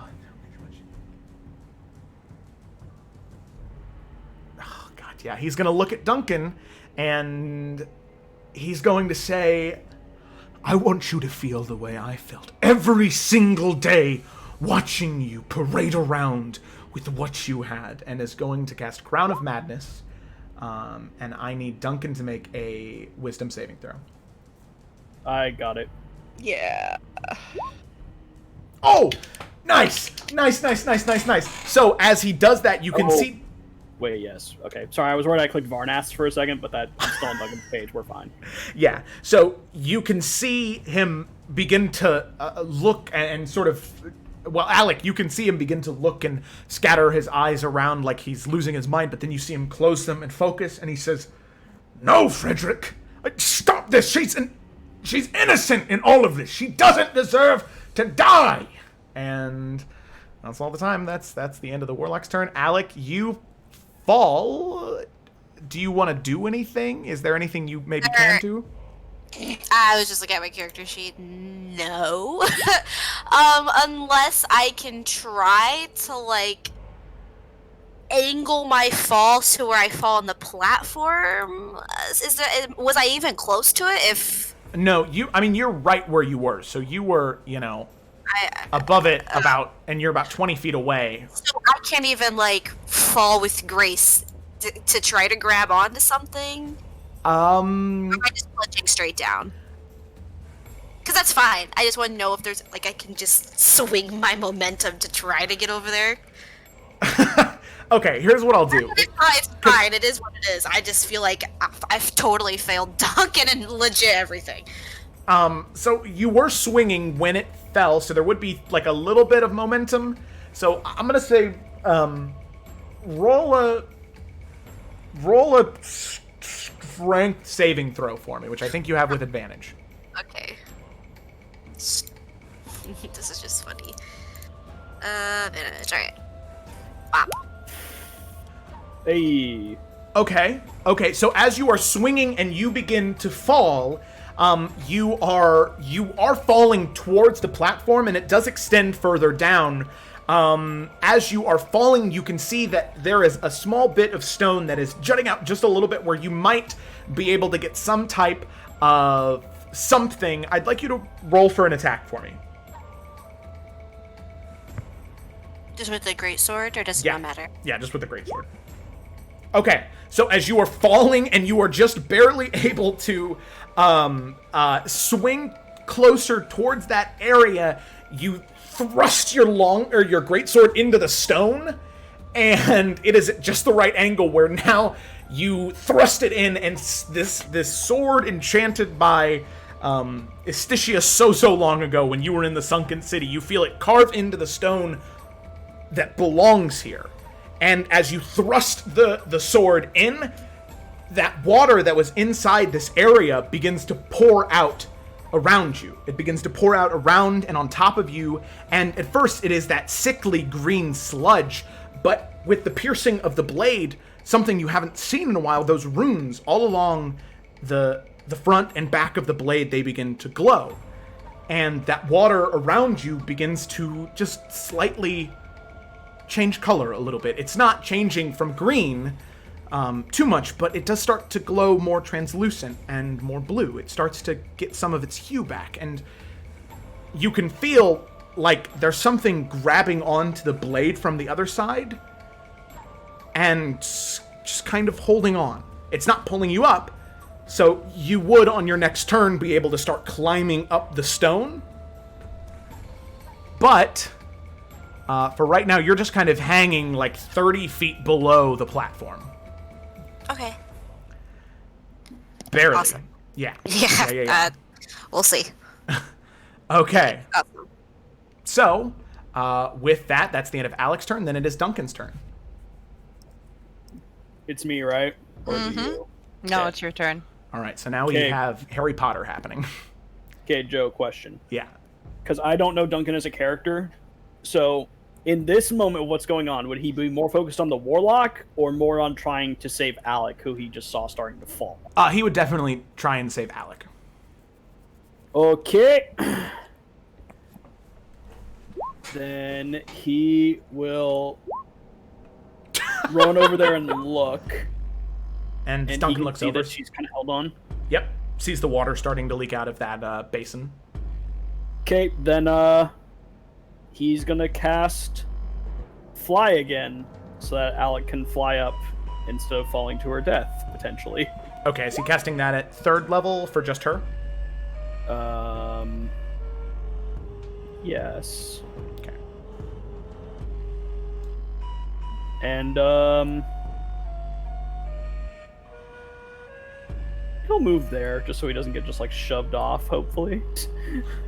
Alrighty, so that is the end of Duncan's turn. As he comes over to the edge, and Alec, he looks down at you and he says, "Just this time, don't attack me!" And he casts Fly on you, and you can feel that lightness return to you.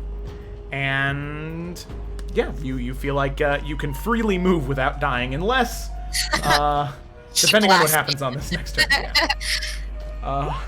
All's good. Can he see me though right now? Like if I, like where I'm at? No, you are like Beneath underneath. this pedestal. Yeah, you're beneath the platform. Yeah. Okay. Okay. So. Okay. If I die, I'll just haunt him forever.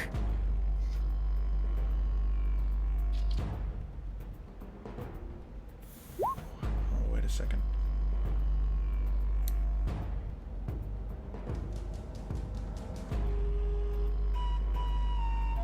Okay. So then, seeing that, and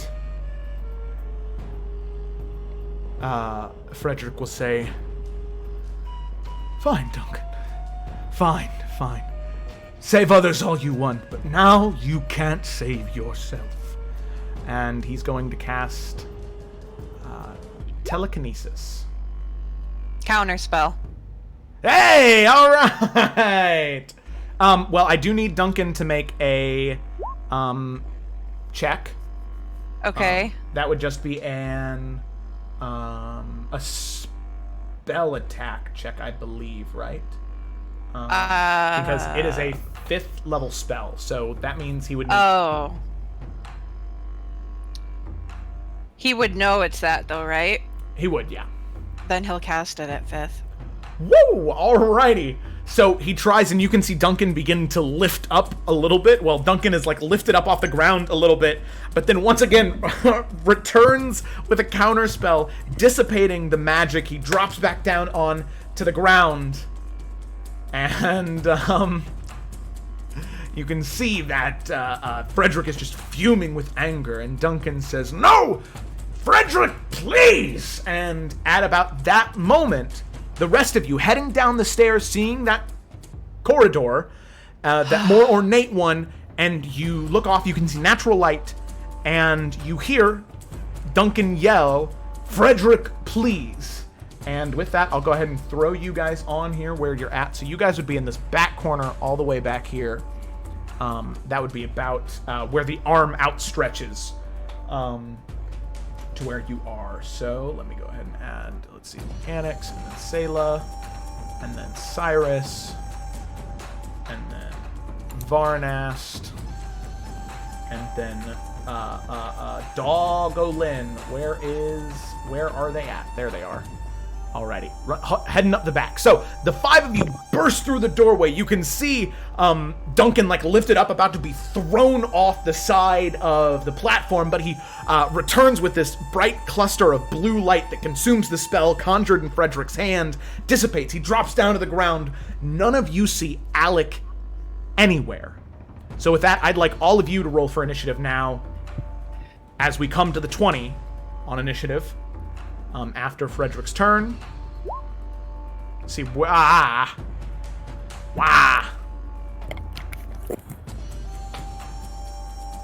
Let's get that initiative. Come on.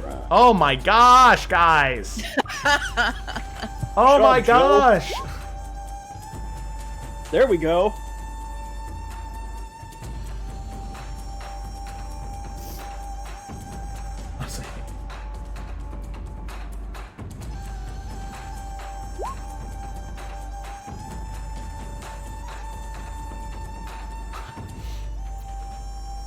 Okay.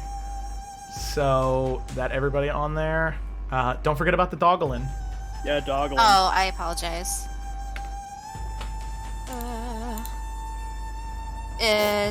Where are they at on the map? I'm sorry, I can't They're see all the way Way on the up back corner.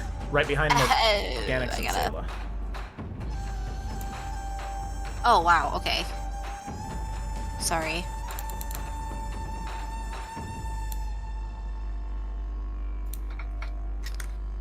Oh, I'm getting there. Sorry. Of course the Dogglin gets the nat 20. Of course he does. He has to redeem himself. He's excited. He misses his mother, okay? She almost fucking fell to her death. Alrighty, so all of you being this far back, you can see Varnast. You can see just kind of Alex's legs kicking a little bit, and then eventually return kind of to normal as she's just kind of, as you look over a little bit, you can see her dangling on her sword. Right there, embedded into the stone. So with that, Varnast, is actually your turn. Wait, but he's still like 90 feet up? Right? No, you guys, so right here, sorry. So in this area right here, there was not a good battle map for it, so I kind of had to improvise a little bit. You're fine. You're fine. So let me draw it here right now. So this right here, right, these gray lines and everything you guys are standing in. That is on this art right here. That is the arm. So, got it. But on the art, it's a little bit more straight. So you guys are able to just kind of run across right there in order to get to that platform. Mm-hmm. Okay. All right, cool. All right, well, Varnast is just gonna just run in and charge. So 5, 10, 15, 20, 25, 30. Hey, look at that! Nailed it. In range. And just screaming will launch a booming blade at him. Okay. Oh, that is a nasty hit. Roll for damage. Alrighty, 14 points of slashing damage. Woo! Slashing into him, he... You... Remember me? Alrighty. So, anything else, Varnest? No, that's it. Okay. Just stay right on top of him. Alrighty, very good. And Alec, with that, you have your consciousness return to you. You feel that weightlessness begin to take over. 60 feet of fly speed. What are you doing? I want to land on top of him. Like, Okay. Is that possible?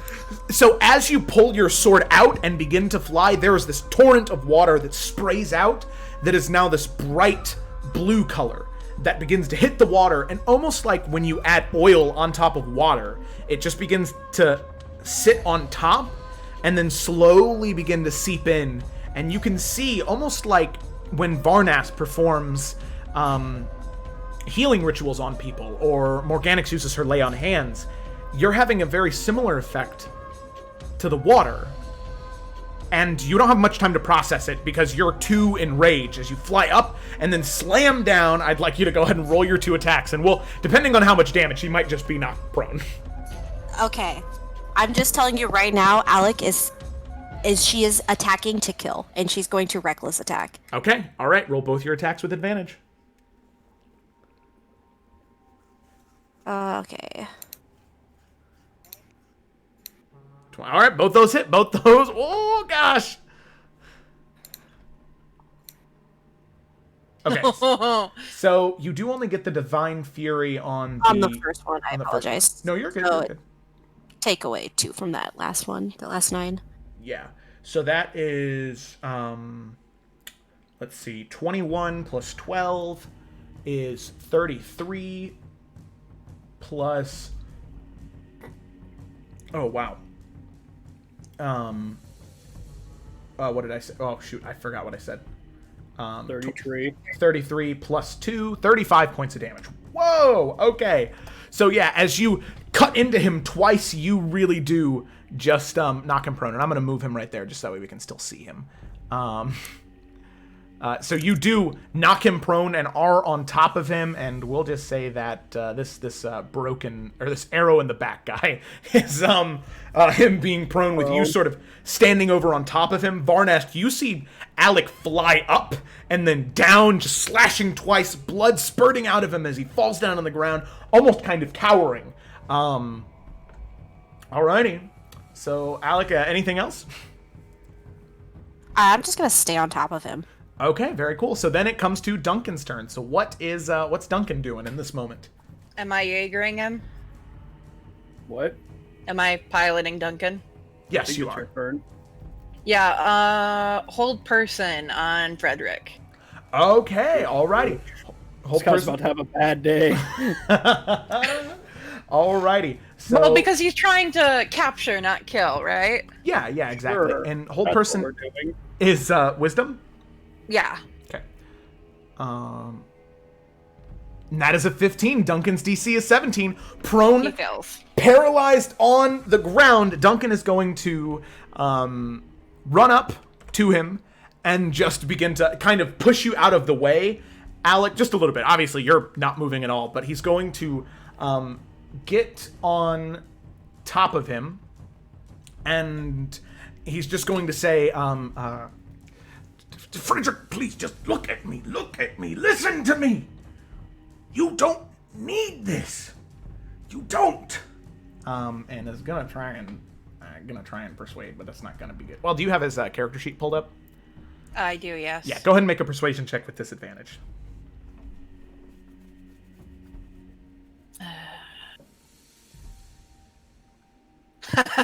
Oh, that could have been so good. Oh, God. Alrighty. And you can see him. He's just tensing up more and more and more, but no seeming relaxation at all. And that would be the end of Duncan's turn. Okay. So then, Sayla, it is your turn. 5, 10, 15, 20, 25, 30. Is she in range? Can she hit? Yeah. Okay. Yeah, she's going to ignore Duncan's desperate pleas because she's like, fuck this guy. She's gonna go after him with Baramiti's saber. Okay, Fair. so he is prone and paralyzed, so if this hits and you have advantage, it's an automatic crit. Ooh. Please don't miss. Okay, it's advantage, so go ahead and roll again just to Oh, see if you get a natural oops. 20. Not that it matters, but okay. All right. Hey, you got rid of another one. That's great. You did. Yeah, you're just plucking them out of the barrel. Okay, so then go ahead and roll roll your damage for me, and then that would have sneak attack on it. Sorry. Oops. Oh wow. How do I add sneak in? Oh, Just roll 3d6 in the chat for me. 3d6, okay. Wow, that's 2 sets of max damage. Holy crap. Jesus Christ, this is just gonna be... Okay.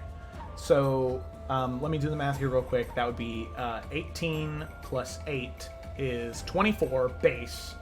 And 24 plus 13, 37. Plus 10 is 47. Wow. And you said you were just going for the kill, Sayla? Yeah, she does not give a shit. Okay. But Duncan is trying to say. Sayla, how do you want to do this? Make it as awesome as you can. I have no creative. I'm bad at this. Okay, alrighty. So, Sayla, you can see Duncan pleading on top of his friends, grabbing onto his shoulders, and you can see him begging and pleading, Frederick, please just listen to me. You are better than this. You don't need this. And ignoring all of it, you run sprinting, bringing up Baramiti's blade, and as Frederick's head is tilted up, Duncan's not paying attention to you. He's only focused on this person who used to be his friend so many years ago, ignoring all of that, going with the cold instinct that you know. You bring the blade up, no flourish, no fancy anything, and you slam the blade down through his mouth and out the back of his throat. The blood begins to seep out, his body relaxes, and as you pull the blade out and flick the blood off Baramici's saber, Frederick is dead. Duncan looks up at you in confusion and anger, and we will learn what he's going to say as soon as we get back from the break. Oh, God. Woo! Holy crap-a-moly. That wasn't the best plan we've ever had. There was a plan?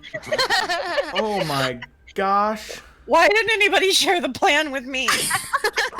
Woo! Alrighty, well, those of you watching at home, thanks. We'll be right back in like 5-ish minutes, so we'll be back, let's see, at, what's that, 51, insert hour here. So yeah, enjoy the Efera break screen with art done by, our lovely player, Sarah right there. Some of it by her, some of it's just their character art, and we'll be back in 5. Alright, goodbye. See ya. And mute.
talks, I have to. Hello, everybody. Welcome back. We are back in action, ready to resume. I do just want to say before we start, bless you. Thank you. You're welcome. So before we start, I did just want to say if you are enjoying the stream, don't forget to follow. I'll be streaming this campaign every Friday at 4 p.m. Central Daylight Time, and then I have another campaign that I stream here on 5:30s. Oh, hello! Thank you, Freaky Pelts, for for giving a follow. That's awesome. I'll receive. Yeah. So, and then on Thursdays at 5:30 Central Daylight Time for another campaign, Salamander Coast. And then, if you want just more D&D, tomorrow I'm doing a special one-shot. That'll start at 3 p.m. Central Daylight Time, and it's a little weirder. It still takes place in the same world, so it's a canonical event in the world of Illica, but it is in the portion of my world that is flavored after the Wild West. So for anybody who's familiar with the Wacky West genre, that's what it is. So on top of there being cowboys and madams and other things, there's also magic and dragons and dinosaurs, and it's a real wacky time. You get to follow the Oswalt gang and their biggest job yet. So if that sounds like something that appeals to you, I'd love to have you join us. And yeah. Oh, also these videos, in case you're jumping in really late, Arthur. Just one more job, and then finally we'll have enough money. Dutch. Dutch! Alright, I'm gonna stop with the Red Dead 2 voices.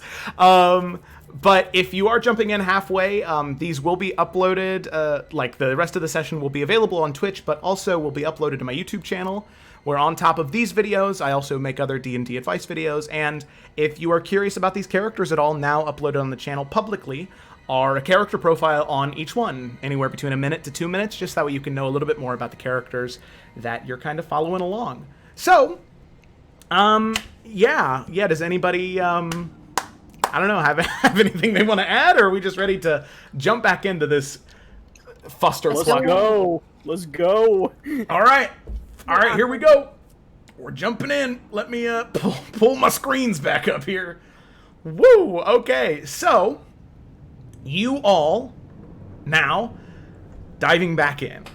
You all had made your way through the temple. There was that conflict between Frederick and Alec, where they decided to charge at it, while the other 4 of you went around trying to subvert and get around and be able to cross that hand bridge to get to this elevated platform. But there was conflict in the way. There were gnolls, and there were those water warriors protecting the area. You cut them down, made your way down and around across the bridge, and just at that moment you saw Alec begin to fall, thrust her sword into the stone, be able to catch herself just barely, and then you saw this brightly colored water begin to pour out of her as she pour out of the hole that she cut into this basin that you can see is full of water. And as it began to flood out, you could see it meld with the water below that was that sickly green color and return to that more of a bright blue welcoming color. All of you attack, just leaping on top of Frederick, trying to subdue him, except for 2 of you. Alec, filled with anger and rage, you slash into him twice, cutting him down, knocking him prone, and then Sayla, you come up from behind, put the blade in between, in his mouth, at the back of his throat, killing him. And as you pull it out, you can see Duncan looking up at you, and he looks down at Frederick, and he says, "What in the God's name is wrong with you, sailor?" And he stands up and he says, "I specifically said there could have been a way to save him, and what do you do?" Morgonix is gonna book it forward to them. I ended our problem before it became a bigger one. Oh, you think you did you? Tell me, how do you think you solved anything by killing him? And how do you think you would have saved him? He very obviously didn't want to be saved. Maybe he wouldn't have listened to my words, but didn't you have a new cleric friend? Someone who knows how to dispel magics and help people who are suffering from magical impairments? Oh my god. No, you Duncan, didn't think, you because you admitted don't yourself. think things through, Sailor. You don't! He could have helped us. He could have told us where Korvac was, what their plan was. Thinking. Duncan. There's There no was a- guarantee that he could have been any help to us, but there is a very good chance that he could have just stepped through another portal and been gone again. Duncan, I'm Sayla not is risking right. it. Did you not see what he's done to this place? Do you not see what he almost did to all of us? And what I'm telling you is you know nothing about Frederick. All you see is that marionette Duncan, that you know who I turned him into. Suggest that Obviously, you calm didn't down. either. We have bigger problems. You're right. We do. Now that Yonogu knows that his pet has died, and that you were the ones who killed him, I'm sure Korvac will be back. And Duncan. now, instead of Duncan. having an extra person to help, I suggest that you calm down. I understand he was your friend. We have all lost a lot to be here. But he is no longer your friend. Maybe we could have saved him, but right now we had no other choice. You need to get a hold of yourself. I'd like to She's make just an gonna like, intimidation check. oh, okay. I'll say with advantage. Okay. Okay. Fine. Fine. Let's move on.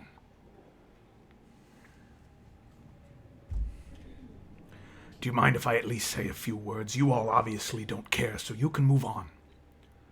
And I'll catch up. Duncan, I never said I didn't care. I just said that there are bigger problems. Say goodbye to your friend. Put him at rest, whatever you need to do. We're not taking that from you. Nargonix is gonna step forward and just quietly put her hand on Duncan's shoulder. Is there any more of this, like, water basin that I have been knocking into? Alec would just totally 100% turn her attention to that. And, like, I don't know if I could continue to... Well, you can see that there is... So, the entire area right here is shaped kind of like a dome that a hand is holding on to. And you see where the sword had sort of just cut through this stone in particular like butter. And you can see that some of the water that was in here is now beginning to drain out. And so there's not really much water left in here. Most of it is flooded out into the rest of the area. So, if I was to look over the side, would the rest of the water that's in this place slowly be returning to normal? Yeah, I mean, if you look over the side, that greenish color is kind of burning away and Okay, good. dissolving as that bright blue, almost see-through quality is being returned to it. Okay. If that's the case, Alec is just gonna step out of the way and let Duncan say his goodbyes. Where, like, do we see anywhere else to go? Yeah, before you came down, so when you initially ran down that staircase that led down across the bridge, there was another pathway that was much more ornate and much larger hallway. It seemed like this was kind of an offshoot. Yeah, Varnas just starts walking back over the bridge, heading towards where that path is. So I do just want to say it's not on the art.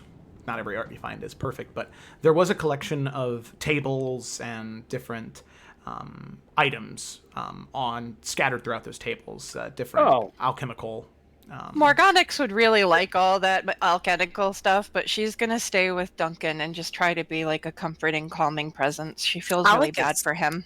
gonna destroy those tables. Whoa, hang Oh! on, hang on. Let's see if there's anything that's going to be useful to us first. Like, if She Alec will, goes like, over pause her and... hand then. But she's ready to just knock them down if no one's taking anything. Yeah, Morganix will hold her hand up and ask her to please wait. There might be stuff I can use for potions there. All right. I'll let you Can look. we- Thank Can we you. look over the tables? Okay, so no need for an investigation check. There's no hidden compartments or anything in this area. Everything is very plainly laid out. Very chaotic, but open to the eye. You can tell that from how everything is set up, Frederick definitely never thought that anybody else would be here. That he would just kind of be alone here in this sanctuary. So, looking around, you find a couple things of interest. For one, you collect about 300 gold worth of highly magical alchemical ingredients. Wow. Could I That's take Morganic. those? Yes. Thank Yeah. you. Yeah. Can you say that again? 300 gold worth? Of highly magical alchemical ingredients. So these are highly volatile, but the potions they create could be very, very powerful. Awesome. Okay. And then, Morganix, you also, as you're looking around, you are collecting up those alchemical ingredients, sort of focusing on that, but you begin to hear like a whisper, kind of like as if Varnast was whispering something to you, and you turn around and Varnast isn't behind you, but your eyes land on something. On another table, there's a stone mask, almost like almost like the theater masks, like the Greek theater masks, the comedy and tragedy masks, but no mouth, and only two little slits for the eyes, and there are these veins that kind of are a dim, glowing purple color. And it's almost like when you crack open a geode, those cracks are kind of what you see there in the mask. And that whisper, just as you are looking at it, it gets louder and louder. I'm going to touch the tip of the hex blade to the mask gently and say, do you know anything about this? Yes, I do. What is it? It's a part of me, my dear. Oh, great. What does that mean? This might help me remember my face. What am I supposed to do? Put it on. It's a mask, after all. Is this going to change my appearance again? Because I really hate when you do that. I don't know, my dear. I suppose there's only one way to find out. Can Sayla notice she's talking about something? Well, would you be talking in your own... Would you be talking to yourself, or would you be... They know about the Hexblade and my relationship with her, so I'm not trying to hide it anymore. Okay. I'm gonna take note of that conversation, like what I can hear of it, because I don't think I can hear the Hexblade. I'm actually even going to look at the others and say she wants me to put it on. She says it's part of her. Duncan, do you know what this is? And she'll like look over to see if he's completed his morning. And so he kind of gets up, and he took a locket off of Frederick's neck. Opens it up, looks inside, closes it, tucks it in a jacket pocket. That mask there. Give me a moment, I'll tell you what it is. Thank you, Duncan. I'm sorry. Of course. So he heads over, and you can see him not even taking the time to ritual cast Identify, just casts it. Well, your patron, Organics, they're not lying. It does aid in your connection to it. I'm not sure about any memories. I can't see that much. It would just strengthen your connection between the two of you whenever you are wearing the mask.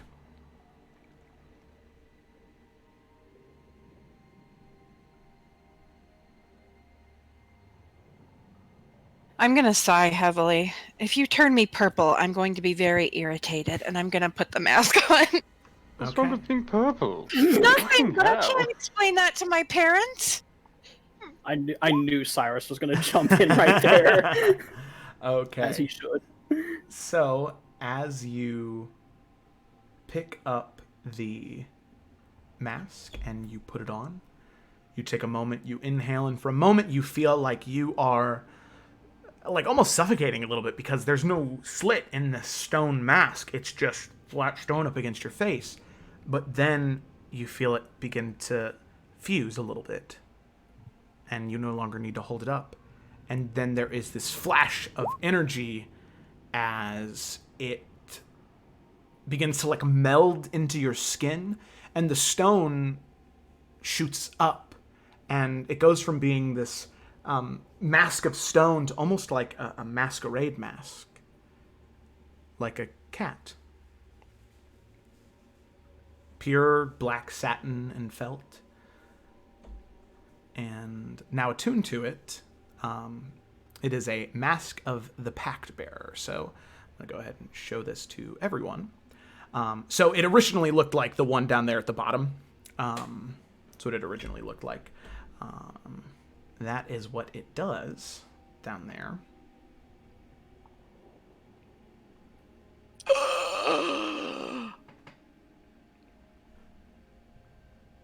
Shiny. And then, on top of that, as soon as you meld and it turns into the mask, you feel the connection strengthen. And you hear her gasp. Oh, yes. I remember.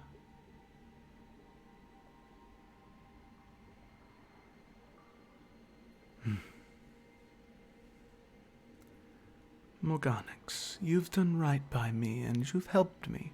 So, the mask strengthening our bond, it's only right. I help you more.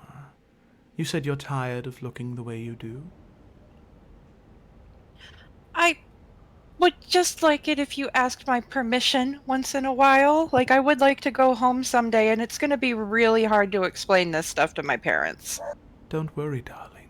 You can be whoever you want to be now. I have more power, and I can give you what you want.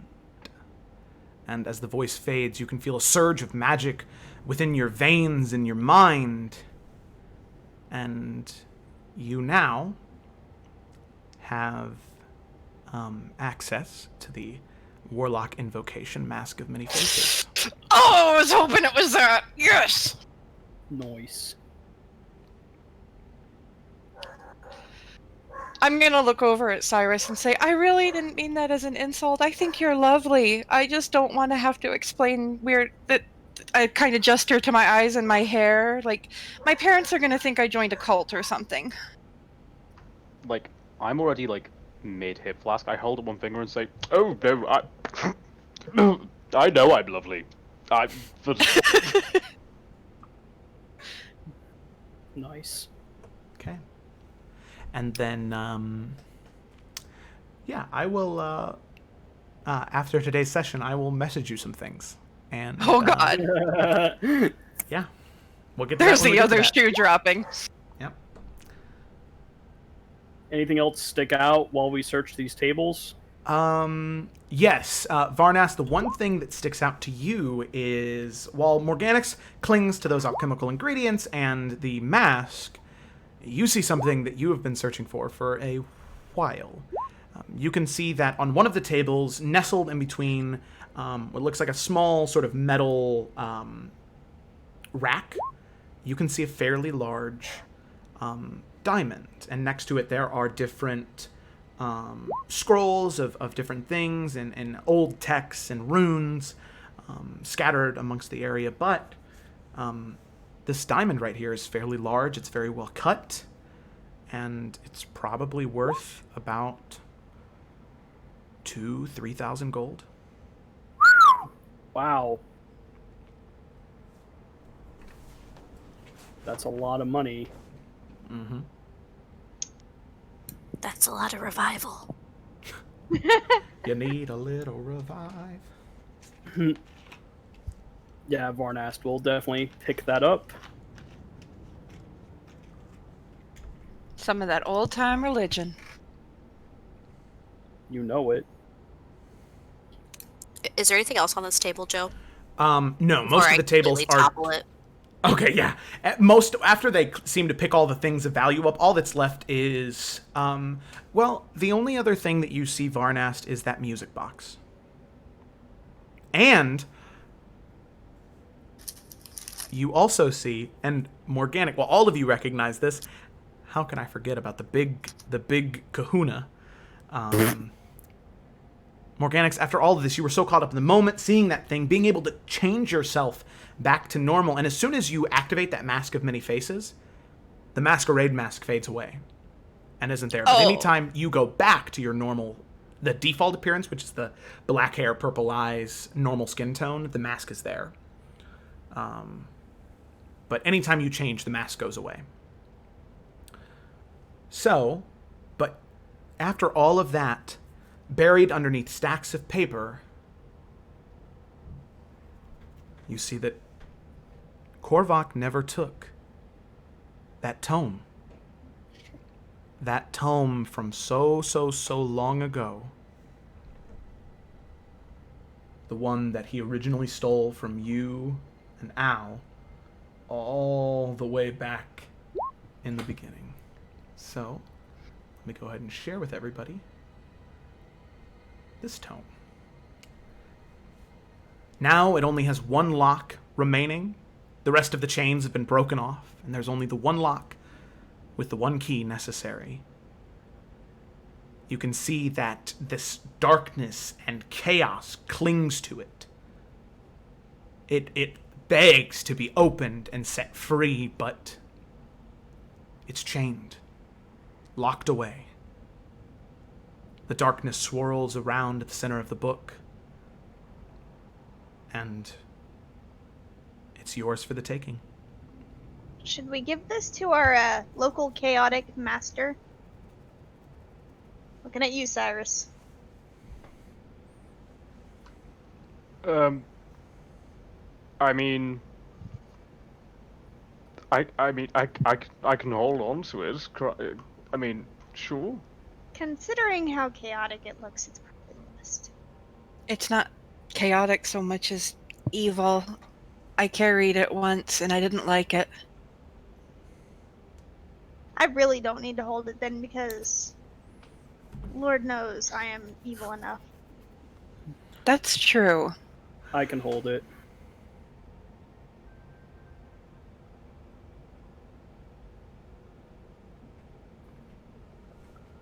And what are we supposed to do with it? Make sure no one evil gets their hands on it again. Make sure we lock it back up. I mean, do we though?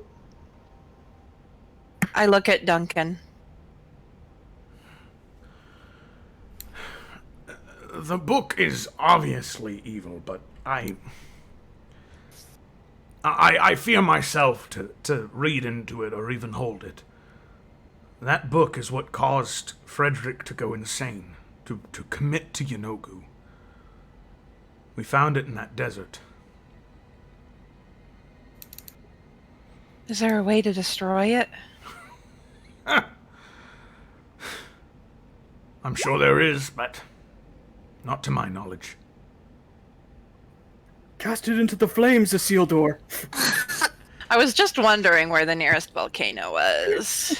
Well, the nearest volcano would be in the Bloody Mesa.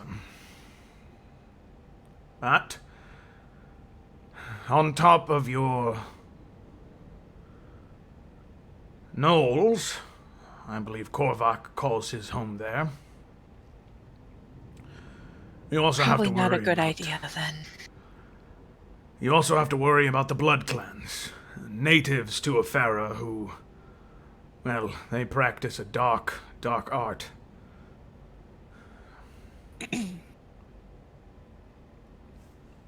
Varnas picks the book up. Does anything happen? No. Pick it up immediately. I mean, aside from the swirling of that chaotic energy, nothing clings to you. All right. Varnas takes his pack and he goes to like the very bottom of it and puts the book in because he remembers when that knoll got the key. So he just literally makes it like as hard for anyone grab it as possible. Yeah, I gotcha. Wrap it up in some used underwear, try to throw them off. Yeah. Totally. Socks. Mm-hmm. We need to keep moving. Joe, at the source of this water, is there anything like in the palm of the hand? At this point, it's the water's all leaked out of this central basin. Right. And it's is there anything fallen. there? What's up? I said, is there anything there? I get her line of thought is like, we were supposed to be going to the source all along. Is this the source? I mean, you don't have to answer that. That's just what Alec is thinking, so she's just kind of looking around the area. I mean, the fact that it's empty right now, you think that there might be something bigger somewhere else. That's Gotcha. kind of your thinking, that if this is the source, well, I guess... Not anymore. Yeah. It's empty now. Yeah. Alright, well, if that's the case, I think Alec is just gonna put like a really... as gentle as she can make it hand on Duncan's shoulder, and she's just gonna say, Duncan, I really am sorry for your friend. I just hope that you can see why it happened and understand why it happened. Maybe he's finally found peace. Make a persuasion check. Okay. We turn advantage off. Yeah, sadly. Oh my god, of course. Why? Tonight I have... Yeah, yep, okay. You sounded so sincere, but it's a lie. I sure the fuck I did. I really did. He was just starting to calm down, and now you've gone and pissed him off again. I fucking guess. How many ones is that this session? How many Too ones many. is that this entire campaign? Holy shit. Or not this entire campaign, but this entire, 2 sessions. So you guys should just not be adventurous. You should just hang out in cities. I will say, even though I did roll a Perfectly happy doing that. a fucking one, I wasn't trying to lie. I was I being know. genuine. Okay. Yeah. I didn't want you to think picked up Alec on was it. just like, just kidding, he's fucking dead. No, yeah. And Duncan, Okay. he looks at you, and he shakes his head. And he says, Alec, I've studied your people for as long as I've been in Efera. I know in your heart of hearts right now you mean what you say. But we both know how your people view those who make deals and treaties with gnolls. Frederick finds no peace in this afterlife. His soul is a snack for Yanogu. and he walks away. Alright, Alec is just gonna turn and head the direction that leads out. Or wherever the next path is, I guess. Okay. Who's Varnast closest to right now? Probably, honestly, Cyrus. All right, like watching Duncan leave. Like he doesn't look at Cyrus, but he just kind of quietly, just so it's like just between him and Cyrus, he just says, "I wouldn't have saved him." I don't know. I mean, oh, don't get me wrong. When we got there and I didn't see Alec on the platform, I was ready to burn that motherfucker. But I I think his death was Duncan's choice. I can't hear any of this. I mean, I'm whispering. Yeah. Okay. What's your passive perception? You guys don't have to make stealth rolls. 12. 12. Yeah, you didn't hear it. No. You're so focused on the mask and trying to fix your appearance, getting it right. Actually, right now I probably don't even bother. But I am going to go after Duncan. Okay. So you see him walk past, back towards that way that you came, and you're able to run past Cyrus and Varnest and are able to catch up with him. He's definitely not moving fast. I mean, he's still an older man. He's taking his time. But he's definitely forging his own path right now. And sorry, one last thing, if I may. Yeah, sure. Like before Varnest like leaves the room, he just like kind of stops and he glances back to the entrance that they originally came from. Just anyone there? No, not right now. All right. Then he will turn and follow after the group. Okay. Alrighty. So, following after the group, Morganix, did you want to say anything to him, or were you just catching up with him? Not really. I'm just kind of present. Okay. I might kind of murmur that I'm sorry, but not push it. Okay. Yeah, and he just keeps walking. He kind of looks down at you and does that, like, half-forced smile, and continues to move. Okay.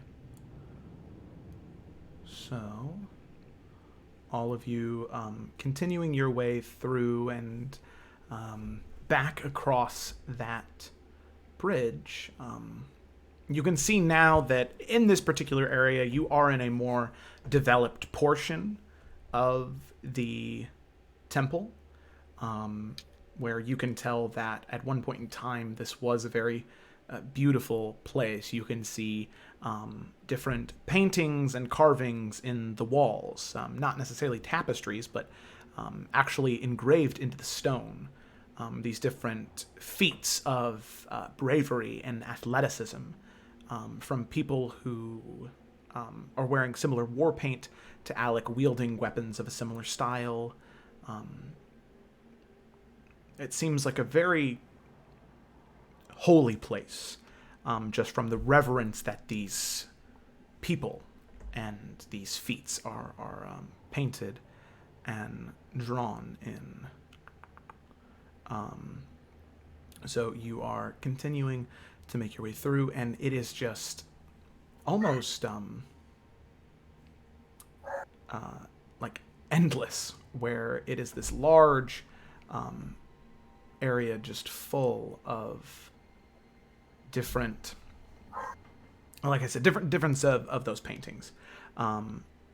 So as you are making your way through, eventually you begin to see light, and as you come out of the temple, or as you come out of this area opening into fresh air, the water begins to slide down the slope and hit more water, and you're not indoors anymore. You are outdoors, and what you see is this huge statue of this woman, maybe 100, 200 feet tall. Her hands gestured up, and all around her different fountains, waterfalls pouring down, collections of buildings that are carved into the side of the stone in this ravine, and you see a building at the bottom of her feet. And I will go ahead and move you all there. I recognize the statue. Yes, and Varnast, you would as well. It's different than what you normally are used to. Just differences in culture. But you Me would... or Varnast? I'm sorry. Varnast. Alec, you recognize it right away. But yeah, it's just differences in culture where you can tell that it is Astitia, this primordial embodiment of nature, but the natives to Efera would assign her this matriarchal figure. And I will go ahead and move you there. Alec would immediately, like, fall to her knees and, like, kiss the ground. And then put both of her fists into the X, like she normally does when she's greeting somebody, before she carries on, just to pay her respects before moving forward. Okay. And likewise, Vornast would drop to one knee. He'd pull out his sword and kind of like rest the tip in the ground and kind of like, hold the pommel while he lowered his head and uttered like a quiet prayer of thanks for giving them the strength to get this far. Yeah. Alec's gonna side-eye because he's not doing it right. You're not doing it right. Two of you side-eye each other, finish your prayers, and as you Meanwhile, stand... Morgonix is looking at the others like, are we supposed to do that? Sayla's just gonna scoff because she hates religion. That path is right here that leads up and around to this large building right here. And you can see there are ships down here, but they're not piloted. They're kind of run ashore. Sails are tattered. And Alec, you can see that the water that you had hit, or that had begun to drain, is now slowly seeping its way over. And you can see it just kind of moving. Slowly, very, very slowly, making its way over across the water here and headed towards that waterfall. And you see it trying to climb up the waterfall, but it's just pushed back down time and time again. And you can see that there is more sludge and green ichor that is just dropping from the waterfall, and you can see a battle happening between these two forces near the waterfall here. She will stand and immediately start heading towards that waterfall then. Right? Okay. Is there like a way like to go up these stairs into this direction? Yeah, that's exactly what I was saying. There's a stone path carved into the mountainside here. Going. Okay. So you begin to make your way up and around, and I mean, this entire area is overwhelming. For Sayla, somebody who especially consider these people simple, this is far from it. It is a testament and feat of craftsmanship and devoutness to a certain degree. But you make your way up, and in this area right here, you can see that there are tons of buildings up here, but most of them are collapsed, have fallen down. The only one that's standing anymore is this tall one. And you can see that right at the front, the five of you can look through that doorway. The doors aren't there for you. You look through and you can see, and you see a what looks to be a stone path, and then eventually that stone path turns into a circle, surrounded completely by water. But the room is almost completely dark aside from the light that is flooding in behind you from the openness of the ravine.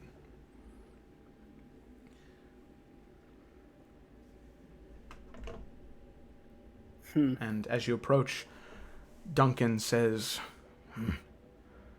So, how do you suppose we get this door open? What door? The door that's in the way. Is he crazy? I thought you said there wasn't a door in the way.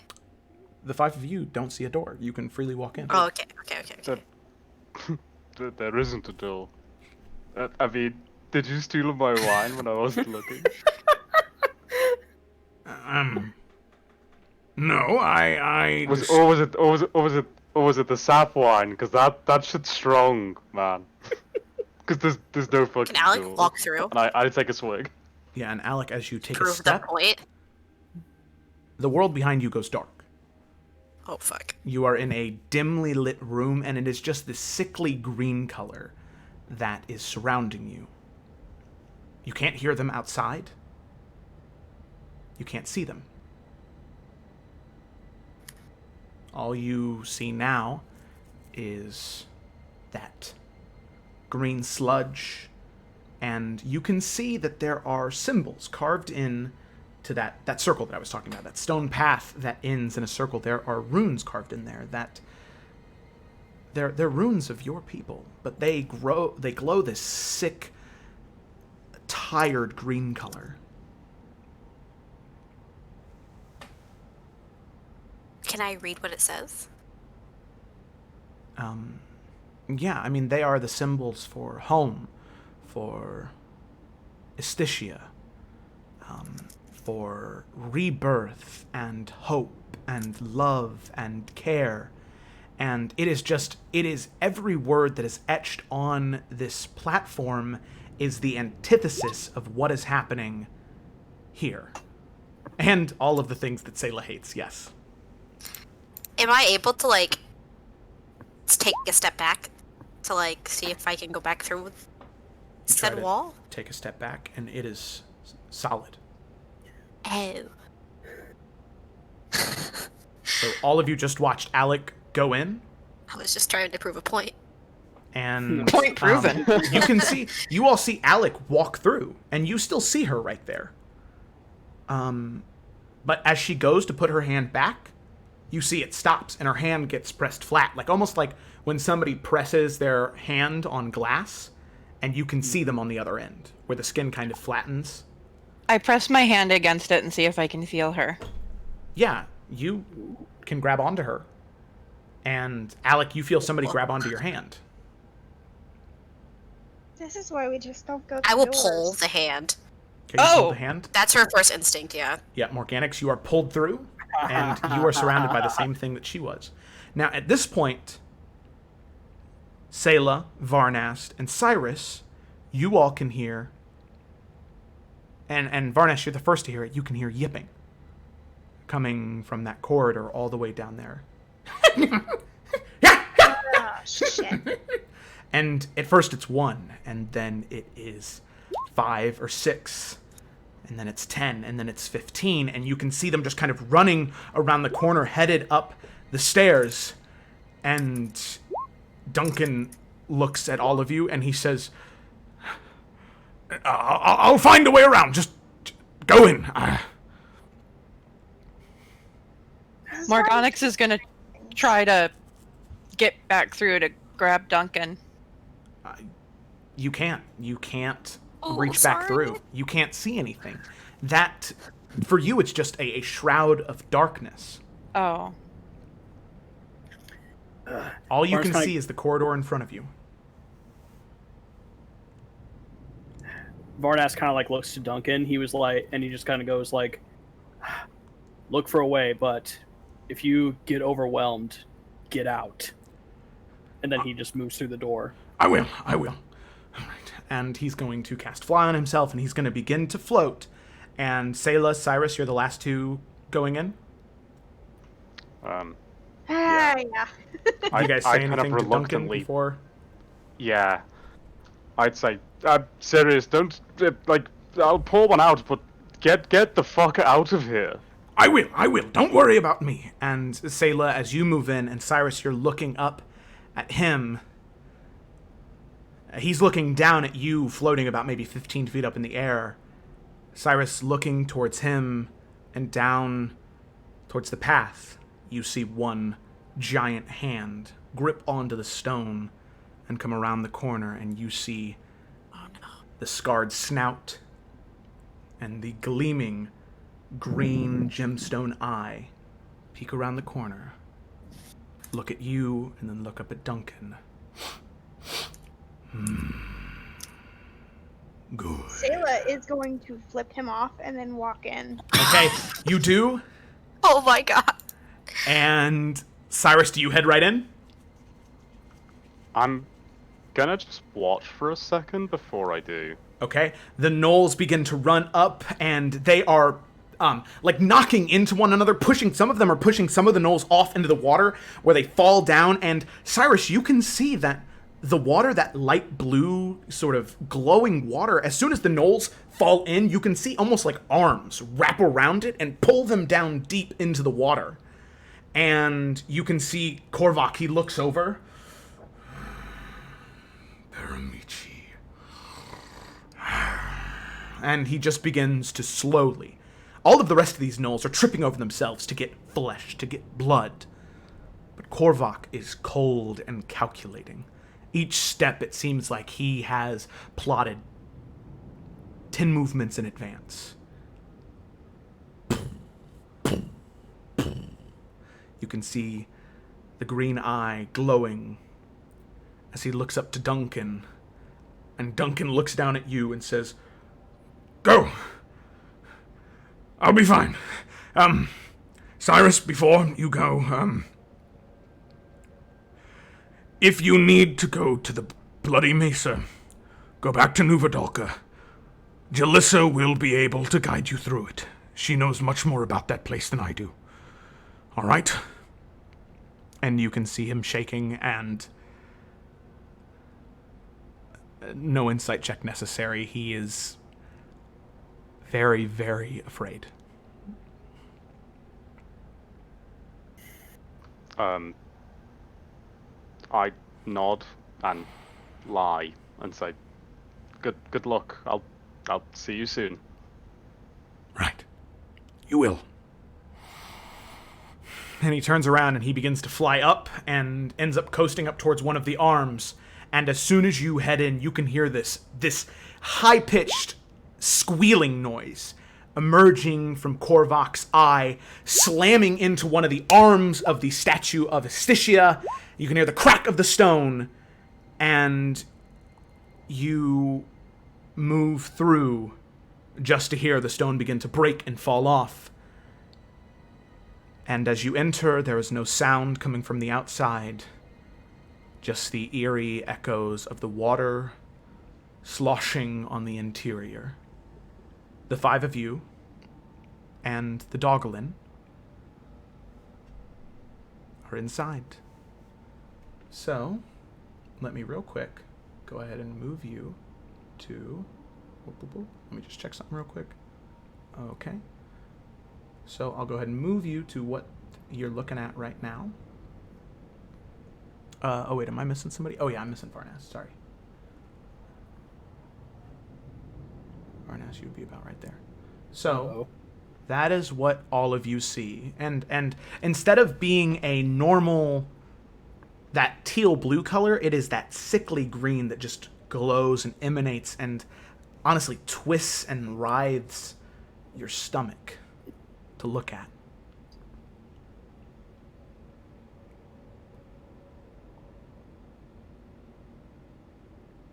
Is there... Sorry. No, you go ahead. Sorry. Can I check for, like, any kind of traps that might be set? It's magical on ship, but still. Yeah, make an investigation check. Is this, like, all walls around us? Uh-huh, it is. But there's this in the middle. Uh-huh. Investigation. Okay, you can look around and you can see that the entire area is very flat carved stone. And it doesn't seem like it's trapped at all. The one thing that you do notice is every once in a while there are these glints of blue in that thick green sludge that is embedded in this water. Just every once in a while, a glint of blue, and then it disappears, and then another one, and another one. She's intrigued but very cautious, so she's gonna hang back. Okay. Alec is just gonna walk towards the runes. Okay. Is anybody following her? Barnast will absolutely join her. Morgonix is waiting by the door and looking back, waiting for Duncan. Okay. Duncan's not coming. He can't get in here. He got away. He's fine. But we can't go out there, and he can't come in here. We literally can't leave. They smashed the. Alec, sorry, darling. They smashed the statue. What? Statue's gone. Yes. You can see her, like, ball up her fists, but she's gonna keep moving forward. But she's very pissed off. Sayla's unbothered by this because she hates it. Okay. Alec and Varnast, as the two of you make your way across that small stone bridge, as soon as the two of you get to the runes, both of you, wherever you step, there is a small glint of blue underneath your feet. And as soon as that happens, this bridge sinks down into the water. So that is what that is right there. So that small interconnection right there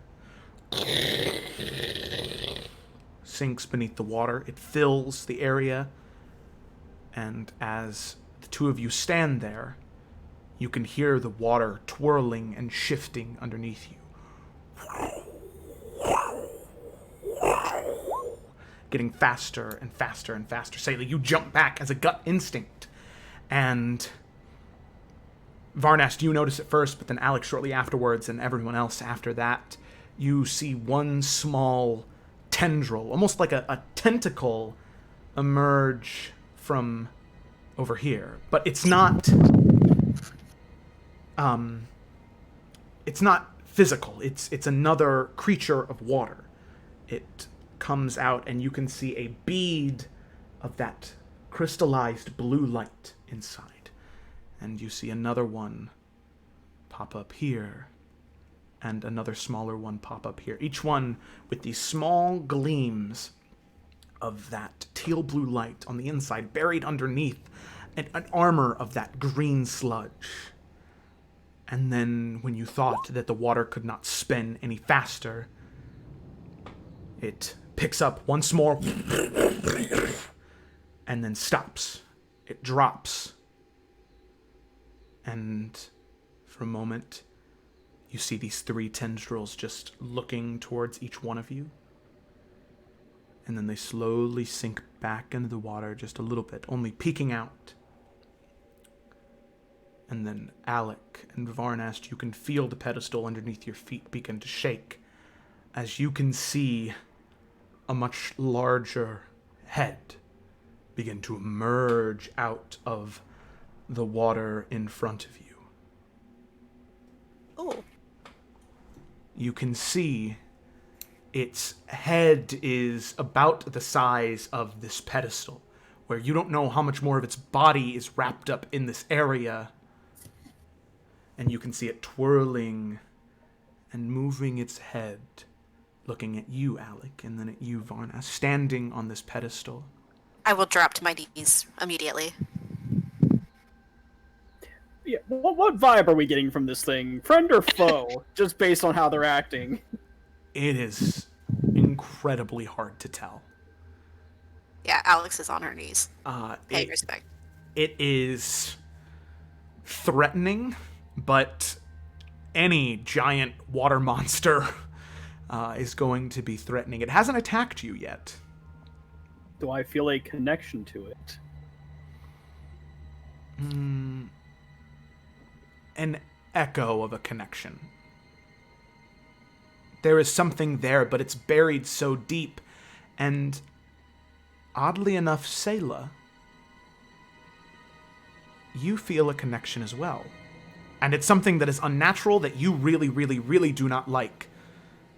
But holding the blade in your hand, the blade of Baramichi that you found in his fake tomb, you can see the runes on it begin to glow. Oh, she is definitely not gonna like this. She doesn't want to be part of this religious bullshit. And Alec and Varnast, a voice rings out in your head, and Sayla, yours as well. Cyrus, Morganix, you don't hear this at all, but to the three of you, there is a voice that rings out and says, "Help me." And with that, you can see the tentacles drawing back in an aggressive, pincing position. The larger head rises up to bear down on Alec and Varnast, and as it comes down and the two of you draw your weapons ready to fight, that is where we're gonna end tonight's session. Of course it is. Oh my gosh! Woo! Oh boy. But I was nice to it. It means nothing. And look what that got you. Well, you were nice and it said help me. That's true. Only to immediately attack you. Well, Us. yeah, well. So, anyway, those of you tuning in at home, thanks for watching. You traitor. I'm sorry. I hope you enjoyed. If you liked it, like I said, don't forget to leave that follow. It is always a treat and a pleasure to have really anybody watching. If you, like I said, if you liked it, on top of following, feel free to share it. Share it with anybody who might like it. We'd love to have as many people possible watching this, because it's just a whole lot of fun. So yeah, I guess that is it. The video, if you missed some of it, will be up on YouTube in a couple of days. Yeah, so that is it. Thank you so much for watching again. Honestly, my heart is overwhelmed with joy and happiness in this moment. So thank you for watching, and I hope that you all have a good rest of your night. Bye. Bye. Until next time.